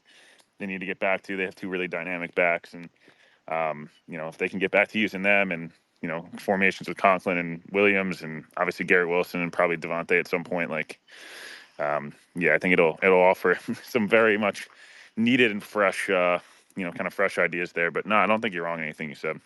Yeah. And Yeah, so, I got like 3 minutes, and then I gotta call animal control on Yeah, this thing, or else I don't you kill it. got it, man. Can hold on, Dean? Can you be real quick? Because I want to get to the Jet fan Hex. So if you got a No, go question let for the let let guest, let Hess go. I was just coming in to comment about other stuff, but yeah, go. No, let the Jets fan go. all right, bet. Thank you, Hex. Go ahead, and then we'll close Will out. I got one quick one for Will, but go ahead, Hex. Yeah, thank you. Thank you for allowing me to speak. So, I want to move on. I want to move on to Monday night's game. We were having a discussion in the Bills space yesterday. The difference between a concussion and just being knocked out. Um, the two quarterbacks for this game. Somebody mentioned that they might not even mind if Tyrod Taylor would take the helms Monday night because it seems like Rodgers is a little banged up with his legs, and his calf, his knee, something's going on with the leg. And what do you think about Allen's play the last 2 weeks? Do you think that something something might have happened to him? The fact that he threw 30% and what do you think of the two QBs and how do we beat Buffalo this Monday night? Like, yeah, I mean, the way the Jets beat Buffalo is the way they've beaten them the last 2 years at MetLife. It's going to be um, a lot of forcing Josh Allen into bad decisions, getting after him, getting after the quarterback, and making the Bills kind of take deep shots, making them kind of get away from the run game, get away from some of the short and intermediate stuff, and start just chucking the ball deep into deep zones. And offensively, it's being balanced. It's making plays when needed. Probably a special teams player too. They're going to need. And look, the Bills looked awesome the first 3 weeks. They've gotten steamrolled at points in the last two. They came back against Houston, but obviously Allen, took a massive shot, and it's still extremely confusing. And I actually truly feel bad for him that didn't even get really clearly didn't really get evaluated for a concussion. When he was literally out cold. So, they've done a good job when playing at home and forcing Allen into some uncharacteristic mistakes, and they're gonna have to continue to do that on Monday night. And offensively, it's gonna have to be keeping Bill's offense off the field, and being able to, to kind of punch, touchdowns, not field goals, and things like that. So, yeah, I mean, I think it's going to be a really fun, exciting game. The Jets are probably going to come out with their hair on fire, right? That's what you usually get that new coach boost, especially a defensive guy like Ulbrich. So, yeah, the Jets, I think, had a look in the mirror moment yesterday and today, and now it's got to focus on playing for first place on Monday night. Will, I'll get you out of here. Thanks for joining. Quick question. Does Jeff Ulbrich win in his debut? Yeah, I think so. I think this is like ripe for you got the throwback jerseys. You got Bills at home, all the Deion Dawkins stuff. I still think there's a chance there's a Devontae trade at some point. Like there's a lot there. I just think it's gonna be a momentum thing of like playing with their hair on fire. And if you're a Bills fan, like it'd be nice to get this game, not a need game. I feel like if you're a Jets fan, it's like we got to get at least one of the next two, and preferably getting a division game. Yep. Will, as always, man, appreciate you. Thanks for giving us some time, and No, of course, man. We'll talk to you soon, man. Thank you. Of course, man. I'll talk to you guys soon. You got it. Good luck with the raccoon. Dean, go ahead. Yeah, what's going on, guys? Appreciate y'all letting me up. I was just coming up. I mean, I've talked to a couple of my boys that are Jets fans about the whole Salah situation, and their sentiment on it is that they don't understand why Salah was let go when the offense has generally been the issue. Um, with everything. I'm not privy to like what's been going on with the Jets for the last few years with Salah, but like, what's the sentiment amongst Jets fans related to the dismissal of Salah? Do they think it's the right? Do you guys think it was the right move? It seems a little weird when the team's like about to play for first place, like they win the game, they're in first place. Um, it seemed a little bit of a short-sighted move if this season was something that they were trying to build into something significant. But yeah, I just that was my question for you guys. Yeah, Can I answer I this mean, one? Oh, go ahead, Pete. you can, Mark. Go ahead. I was just going to say, No. I want my you to. sense, my sense listening My to throat fans. hurts. Yeah, you good, Pete. You good, Pete. My sense listening to fans is that 95% of fans are happy that the head coach got fired. Uh, Maybe more, could be 99%. I might be the only fan who's saying I question, at least on Twitter, who's like, I question the timing. I think they should have fired the OC first, or some of the other offensive staff first before firing the head coach. But most fans are happy that the head coach is fired. And what are y'all's feelings on Woody Johnson as the way he did it and as the owner? I Deem, it doesn't matter. The Jets are going to get questioned regardless. I just think the way it happened, like it just came as a because Mark is right. Most fans wanted him gone, and I was out after the Quincy Williams stuff. I don't know if you heard his comments after the game. You're not a Jet fan, but he was basically saying accountability, and you could tell he was checked out of the whole interview after the game. But I thought Hackett would have gone first. I was stunned yesterday, to be honest. I was stunned. I was lost for words. I couldn't believe it. I didn't think Woody Johnson would do this. I really didn't. You know what I think really happened as part of this too? His team lost overseas, Woody's team, and these billionaires have egos, and he got embarrassed in front of buddies, and then he listened to the fans a little too much, and the fan sentiment was fire the coach, the head coach, and so Salah's on the street, and Yeah, I think Hackett and the rest are still here. Mangini said something about that, like maybe it was before the game or something. Eric Mangini, I think, said something on TV about that. Yeah, I Hey, didn't hear Dean, that. the move Go should have ahead, been June. done. The move should have been done before the season even started. He should not have been brought back. He shouldn't have. Yeah, I can understand that. I mean, obviously, Salah hasn't performed the best. I mean, I love Salah as a 49er fan. Obviously, he's been our DC. I'm hoping he comes back to us in some capacity. I think he's a very good defensive coordinator.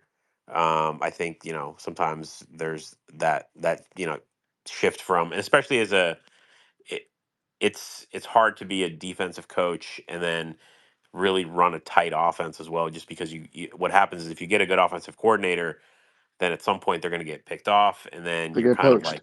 yeah, they get poached, and then you got to redo this whole offense situation. That's why that's why it's harder for DCs to get hired. So, yeah, I think most teams are trying to hire offensive coordinators because they know they want that consistency because that's what wins you games in the NFL in the long run, especially as a Saul will top get team. rehired and quick. Oh yeah, Salah will definitely get hired. I mean, he's probably going to relax for this year, but that's what I've heard. But I hope he comes back to the 49ers next year. Hey, Deem, Yeah, I don't talk to you. Go ahead, Drew. I was about to say, remember, he still gets paid for next year. Still gets Yeah, he paid. does. And that head coaching contracts is guaranteed, so he's still gonna get paid. Yep, good point, June. Deem, I don't talk to you a lot. You brought up some great and interesting points. Appreciate you coming on, man. Yeah, for sure. Anytime, bro.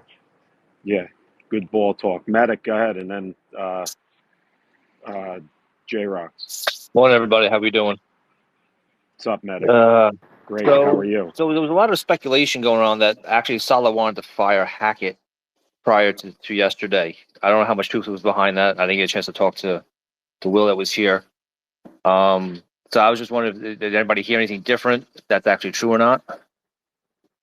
He wanted to demote him and take away his play calling duties. But it's funny how it comes out on the day that he gets fired. So I don't know how much stock you put into that.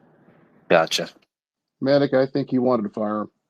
I think he saw the performance of the offense. He saw how easy for his defense to dismantle that offense, and he wanted to fire him, and then got overruled in the building.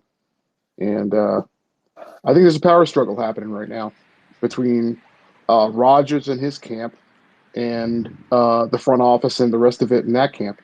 And there's also a struggle happening between the offense and the defense. The defense has been consistently top performing for years, and the offense is as good as the defense has been. That's as bad as the offense has been. And the dam broke, and the head coach paid the price. So my other question Good is real points, quick Mark. is if Woody's pushing so hard for Reddick to get in here, so what's stopping Reddick from getting in here? Obviously Woody wants him here, but with that tweet going out, I mean, it's obviously not a money thing. I mean, he's the man who's putting out the paycheck, so I don't get that. It's kind of like I don't know. I just don't understand I that. guess, Medic, I guess it's his plea to just say, just get up here and we'll talk to you. Like, just go to the building, and then they're not going to let him leave. That's the only thing I could think of. So I mean, why now and not sorry, earlier? Like that makes no sense. You know, you wanted this guy well, here. because I don't think the owner can go out, because then that'll show that it's desperate. But then if he was addressing the whole situation yesterday, look, he's sending out emails to the fans, all this stuff. He's like, probably he was just so overwhelmed with the work, and I don't feel bad for Woody Johnson being overwhelmed with work with all the money he makes, But he's just like, I might as well address it, and I don't give Woody a pass, Medic. Yeah, I I'm don't. gonna pass No, I out, but don't either. before I head out, I just posted up that Eric Bangini thing in your guys' in the jumbotron for y'all. So, all right, take Thanks, care, Dean. y'all. Yo, guys, before I get to J Rock, I got my boy up here, Claudio from Gotham City Crew. He just came in, unexpectedly. I didn't know he was even in here. Appreciate you. He runs the best tailgate. If you guys want to, have a great experience at the stadium and great people, he's the guy. Claudio, what up? What's going on, everybody? Definitely thanks for the Fresh space. back from Oh my London, huh? God, fresh back. I woke up this morning and I thought it was 5 hours later, but with the whole thing when they were kind of made me chuckle when everybody was talking about Salah got kicked out. The visual that came to mind was for those of us that are of age is remember on the Fresh Prince of Bel Air when Uncle Phil throws out DJ Jazzy Jeff. That's kind of what went through my mind. Like you're out. But kind of that gentleman said any corporation I've been let go from jobs from downsizing. They're like corporate credit card, everything out and kind of escorted out, and you just feel like a downgraded employee, which you aren't anymore. But that's that whole shit all companies do. But I guess from the London game, quick recap. Obviously, everybody saw it on TV. No need to beat a dead horse, but it was a shit show the first quarter, and then after kind of the 5-6 plays that if they would have happened, obviously the Lazard catch, the Sauce interception, the bullshit pass interference, you get 5-6 plays. It could have went the other way, but I mean, it is what it is. But if you ever do get a chance to go overseas for a game, the UK supporter club, the Gangrene Germany 103, Crew Germany, the Sweden guys, the French guys. I mean, Those guys are incredible. So if you do join some of the Facebook groups, or if you can, those guys are ones to and gals to support, because they hosted some hell of events for fans to come together. It was incredible to go over there and just see what the NFL does as a whole. But it's wild because all of 32 teams are represented, because they're all just football fans trying to get a chance to get into the game. And then it was a lot of Minnesota Vikings fans, but when you heard on TV and they sounded extremely loud, you get all of the other fans that aren't, their team isn't playing, they start cheering and joining in for the home team. So it's an interesting dynamic. And then also a lot of people went to the soccer games, the football games over there, and kind of just really get that whole vibe of intensity. And the games over there, they have anybody's been over there or watches the games, the visiting fans, they're in fenced in for about an hour to 2 hours after the game before they can leave, and then they don't really support the visiting fans sitting with the home team. So it's crazy. It's a great dynamic. But from the firing, something had to be done. He might have just been on the chopping block. And obviously, we as Jet fans, this should have been our year. Last year should have been our year, but things need to shake up. I know from those that do have season ticket holders, you go through all of the price increases and all of that bullshit. It's one of the ones where where's the return on investment from emotionally investing? So hopefully this sparks. We're playing for first on Monday, as insane as that sounds. So like PD said, the tailgate's there. It's J3, GothamCityCrew.com, fun environment, and hopefully we pull out this win. We need to, and the fan base deserves any and all happiness that comes our way. Appreciate you, man. And yeah, I'll probably see you there Sunday. I'll walk over and say hello, man. We'll wait for you Listen, Sunday. Claudio. Hold the spot down from Sunday to Monday for us, brother. I can't, bro. I was at City Field last night. It was incredible, man. Oh my God. It was the atmosphere was insane, bro. I know Jets Monday night games are pretty intense and night games, but with the lighting now that they do, sorry, I'm in a hallway here. But bro, we need to come prepared Monday and just, rock out the Yeah. stadium. And But then shout out to to you, the Mets man, for fans all the work for you the do. excitement. Obviously, shout out to the Yep. Yankees fans. Obviously, we're all Jets fans, and that's the priority for baseball, especially in these spaces. So hopefully New York continues to go, and then we'll get that Subway Series, World Series going on. So No, shout out I to would both Yanks and Mets fans. love that, man.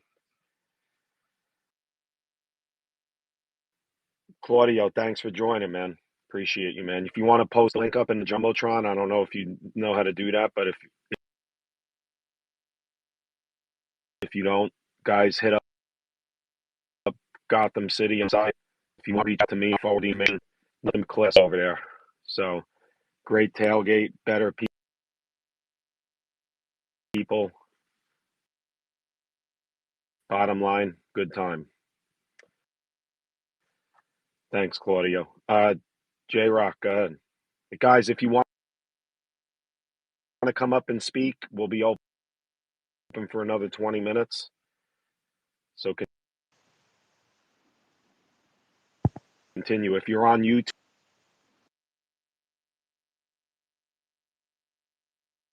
Pete, you're in the blender. Here, let me handle it for Pete. please So if we're streaming live, shout out to the people listening on YouTube. You Appreciate back, you Pete? guys. Hello? We're going to work on getting chat to hear space and everything. Pete's in the blender. Pete, you're in the blender, bro. You're in the blender bag. Go ahead, Yeah, I'll Mark. handle it. So we started streaming the space live on YouTube. So we're live streaming. I'll post a link in the Jumbotron. We're trying to get our subscriber count up so we can do more things on that channel. So we're live streaming every day, Monday to Friday. I'll post a link up in the Jumbotron. It would really help us out if you could subscribe. That's it. Someone's got a hand up? Go ahead. Yeah, I just was going to speak about the Hassan Reddick situation, and do you think it's possible that y'all could get Devontae Adams? I saw someone post that really today's the last day, that if they're expecting today or tomorrow, I guess, is the last day where uh, if they get Devontae signed, that he could actually play on Monday night. Um, I don't know, man. I mean, look, personally, with the firing of the head coach, I know they're saying that the front office is still working on all of this stuff. I don't know how this firing changes that. Jet fans are still hopeful that they'll get Adams. In fact, I think Adams is the top contender. Or sorry, the Jets are the top contender for Adams. With the Reddick situation, who knows? But that's kind of. And then I thought I saw a report this morning that Adams is saying that if he gets traded to the Saints, he'd rather retire, which that kind of surprised me. You know what's even crazy about that? The whole Saint thing. Derek Carr just got a bleep injury, so chances are he won't be playing next week. I mean, you don't know how long he'll be out for, so why would he really? I mean, I guess I could kind of understand that now. Yeah, I think look, the Jets. It's not a shocker that the Jets need a shot in the arm on offense. I don't know if this head coaching change is enough to do that. Um, Adams is the easiest way to provide. I think it will be. Let me not say easiest. Adams would be the most impactful spark the Jets could do between now and Monday to improve the quality of the offense in the short term, at a minimum. So I'm hoping that they say, you know what, money and picks. If they're serious about this and being all in this year, and they're not punting on the season, like I would rather they be all in right now and say, you know what, we are going to make this thing work this year. Let's get Adams in the building. So, but we'll see what they do. Mark, can you hear me? Yeah, you're back, Pete. And as far as Reddick, he has to show to get credit for this year, so he should be within the next 3 weeks. There's no way that he stays out past that and then have to do the whole shit all over again next Yep. year. June, you got me? I was just gonna say about the Vikings Gotcha. game, y'all should panic because I think that Vikings defense is one of the best in the league right now, and It's good. It is good. It's very they good. made Daniel Jones look like trash one, and then they played Brock Purdy, and then CJ Stroud, he couldn't do nothing against them. I think they lost by like 27, and then the next week we had to But play them, and Jordan Love went out there and threw 3 interceptions. So it's like, don't panic with Aaron Rodgers. I think he's solid. Y'all just need to bring in an extra, weapon for him. yeah, but Brian Flores will be a head coach sometime soon. Again,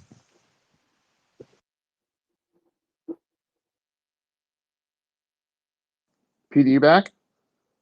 I am here, Mark. All right. What do you What's think, up? Pete? What do you make of this Monday matchup? I'm Mark. Honestly, man, I'm just numb right now with the Jets, man. Mm-hmm. There's never a dull moment. And then Mark, to be fair, and this is like I know you come at the same old Jet fans, and I get it, but I'm in that mentality right now, Mark. When you telling me they're going to go 1-3, I was stunned by that. And now it's like I'm hearing this, and I'm just like, geez, man, you're one of the most positive people for the Jets on here, in my opinion. And now you're thinking they're going to go 1-3 because Salah's gone. It's just not your point, Mark. Just this whole thing, it never makes sense as a Jet fan, ever, ever.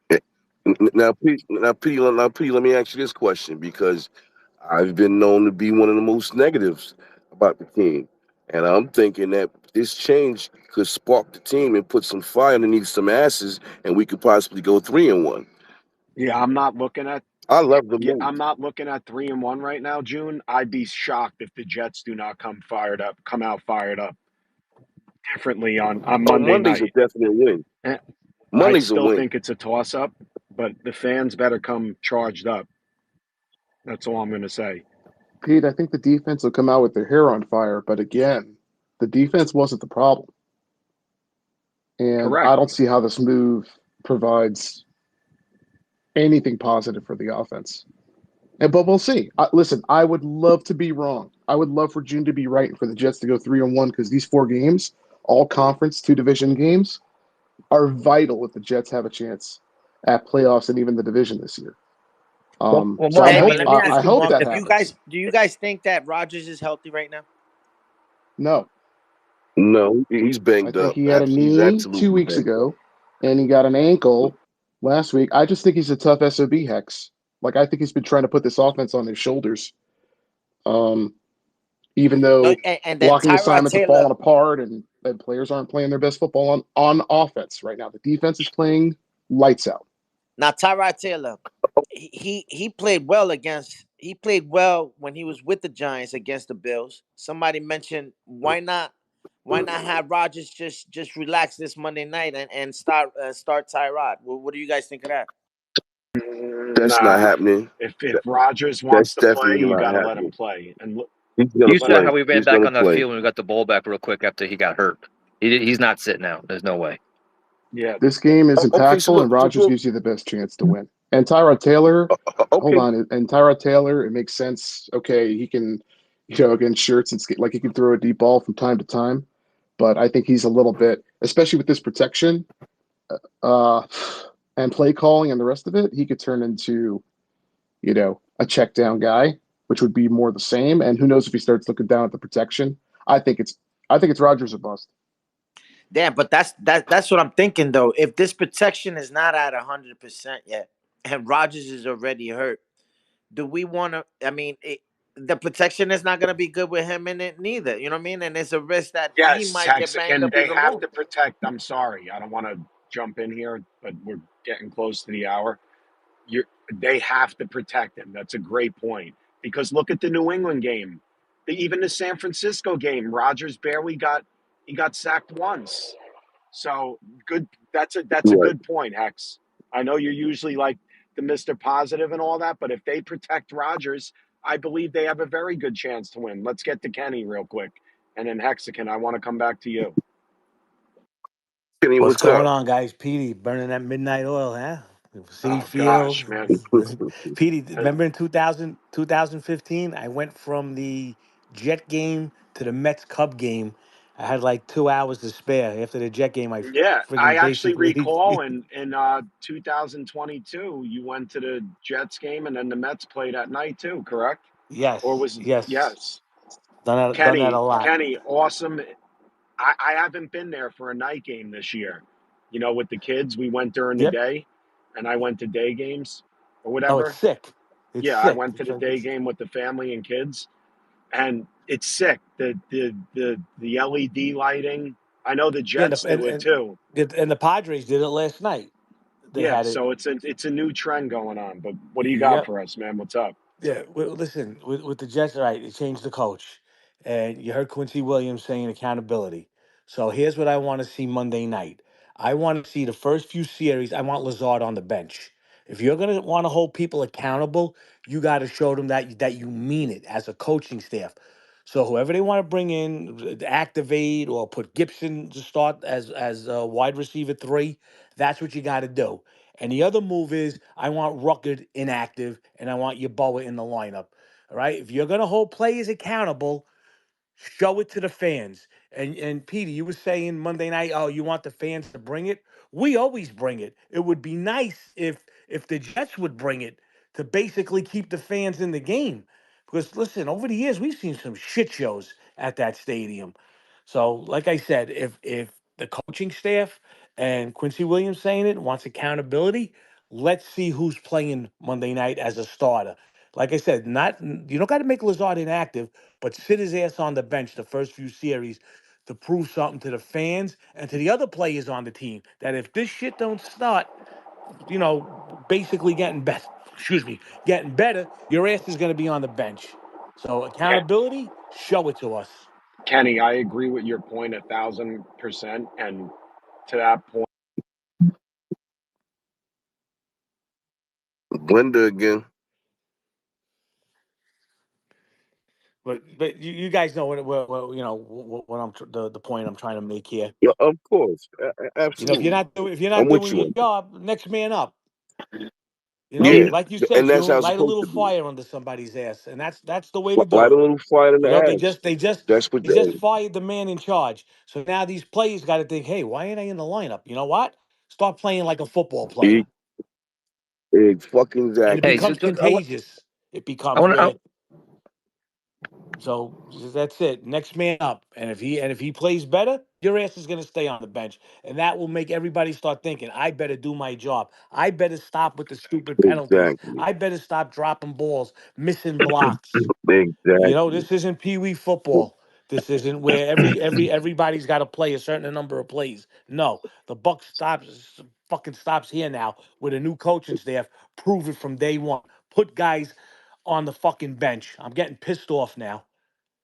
It's really ridiculous watching this garbage year after year after year, and the same excuses, accountability. We'll start showing accountability. Put their ass on the bench. Thank you. Mm-hmm. So everybody's, I'm not saying everybody. Kenny, this is not against you or anything, but a lot of people going against Rucker for missing blocks and stuff. If you watch the Alt 22, and I'd watched probably as much as I could from different people who do it, the whole offensive line is missing assignments. They're either double teaming players and letting players run free, or missing complete blocks in general. So this whole O line as a whole, no matter who they are, is missing assignments and blocks. So if that's Keith Carter's deal and that's what he does, he needs to get his ass straight, because this offensive line is not understanding either the scheme or understanding their assignments, because No, but everybody's missing Right. blocks. I understand what you're saying, Medic, but then you know what Keith Carter's got to do? Next man up. That's it. That's That's it. it. Next man up. If you're not That's doing it. it, let's see if the next guy can do it. Listen, Rucker was What- drafted high, and he's done nothing here. Nothing. I think his friggin' father gets more notoriety than him. It's ridiculous. But that goes back to our you know coach who what, doesn't Kenny? play players. I don't Yeah, know if and if that's they what I'm don't want Yes. saying. to. The only time we see Kenny Yeboah is when the Jets are mathematically eliminated, and week 16, 17, Yeboah was making catches. Ridiculous. Yes. Now look, I got a question for both of you. For matter of fact, for the whole room. If we're 4-1 right now, are we talking about the offense? No, because obviously they did their job then. Now, so wait. So at the same time, if we make the field goal against Denver, and Lazard makes one or two catches, and we win, then Then the players did their how job. bad Then is the the players Wait a did their second. job. Wait a second. So let's look at Denver and let's look at Minnesota. If in okay? Denver, if the Jets win on a field goal, so what is that? 12-10, right? Yep, I'd be looking Right. sideways at the offense for scoring 12 points with an Aaron Rodgers led team. 100%. And then let's say if they beat Minnesota, but the play that gets it is the Quincy Williams scoop and score. So in other words, the defense had to win the game, and the offense didn't show up for a half of football. I would be saying, what is going on with this offense? Well, I think we'd be right to do well, that. Yeah. Well, I mean, Mark. No, Mark. That's what I mean. Instead of the scoop and score, what if Lazard make Well, those Sauce makes catches the instead of interception. dropping? one of those four. Right. Yeah. But You know what I'm but saying? Like, it's one you of those know you know what four. Just one of but those four you know what the catches. problem is, guys? How about we stop putting ourselves in situations where we need a late comeback? How about just go win the game by double digits for friggin' once, and show us a Yeah, real I'm with team? you on How that. about doing that? Because the talent's I'm there to with do it, you on that part. hopefully. So let's stop with the bullshit and trying to make these last second comebacks and just put yourself in a situation where you don't need a last second comeback. Go out there like the Vikings did and get a 2-score lead and run with it. Plain and simple. Why can't we be that team? We're always chasing.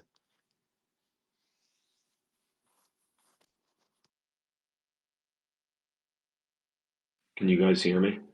Yeah, I hear you, Petey. All Go right, ahead. finally, man. Keep getting calls, man. Yeah, Kenny, voice is gone almost. I've yelled more at freaking Mets game, Met game than the Jets recently. You going tonight? No, no, I can't. Too much going on. Hopefully they close out. Go ahead, Medic. Does anybody think something's wrong with Brees Hall? The way he's not seeing the hole, and the way his No, burst but isn't the way it that's usually yeah, is. Medic. You know what? After today, tomorrow we'll have we'll get into Bills talk for sure. We'll get into the because listen, Salah's gone. So to me, I mean, we have to move on. But it's always going to be like, oh, if, I could already tell, especially in the when we get into the off season. Oh, he should have been gone last year, and he's gone. now, even if it's too late or if it was too, you know what I'm saying? He's I hear you. gone. So, listen, Brees and Garrett have both, in my opinion, taken a step back. I don't think Brees Hall should be benched, though.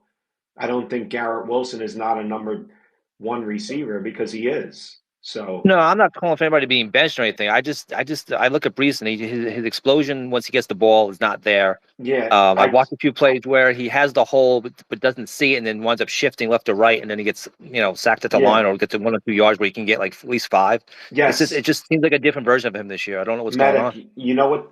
As we're talking, you know what that reminds me of, and it might sound crazy. It reminds me of like Pete Alonso with how he was struggling, and then now all of a sudden he hit that one home run, and now he's got 3 home runs. Brees just missed the run against the Vikings. If he gets Yeah, but what that, about that one he actually broke and he actually did like the Brees of past? I think the one he broke, he would have been probably either to the house or at least got more yards than that. It just seems he just seems different. I don't know. I just think there's something wrong with him. I Hey, get it. medic. I Pete, know can I what. say one last thing before you Yeah, close? Rock was talking. Did you hear Oh, him? sorry, Rock. Go ahead, man. Yeah, Rock, go ahead, man. J Oh Rock. no, I was medic. It's me. I played running back before, so I know like with Aaron Rodgers handing the ball off, he's not like you got to really have a quarterback that's like really handing the ball off fast enough so Brees can get that extra, timing to get the ball and take off. Like Aaron Rodgers, he's not 100%. I probably say he's like 80%, probably 75. But like Aaron Rodgers has to hand the ball off a lot faster.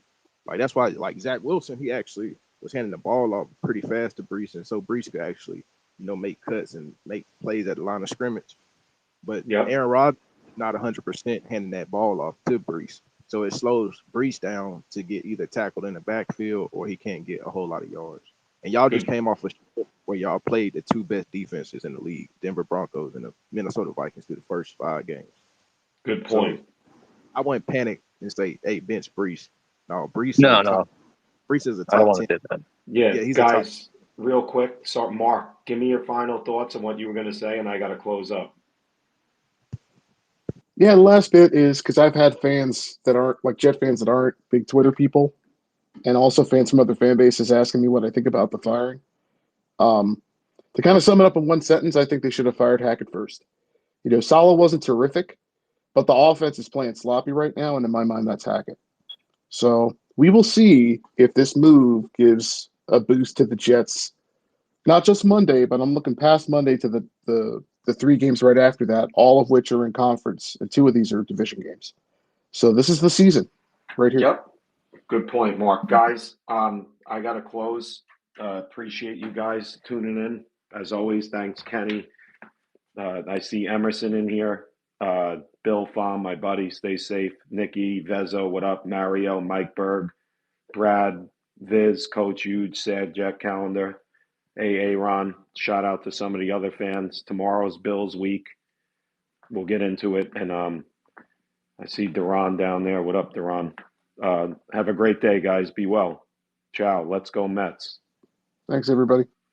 Thanks, Mark. Shout out to June, too, for helping and always co hosting.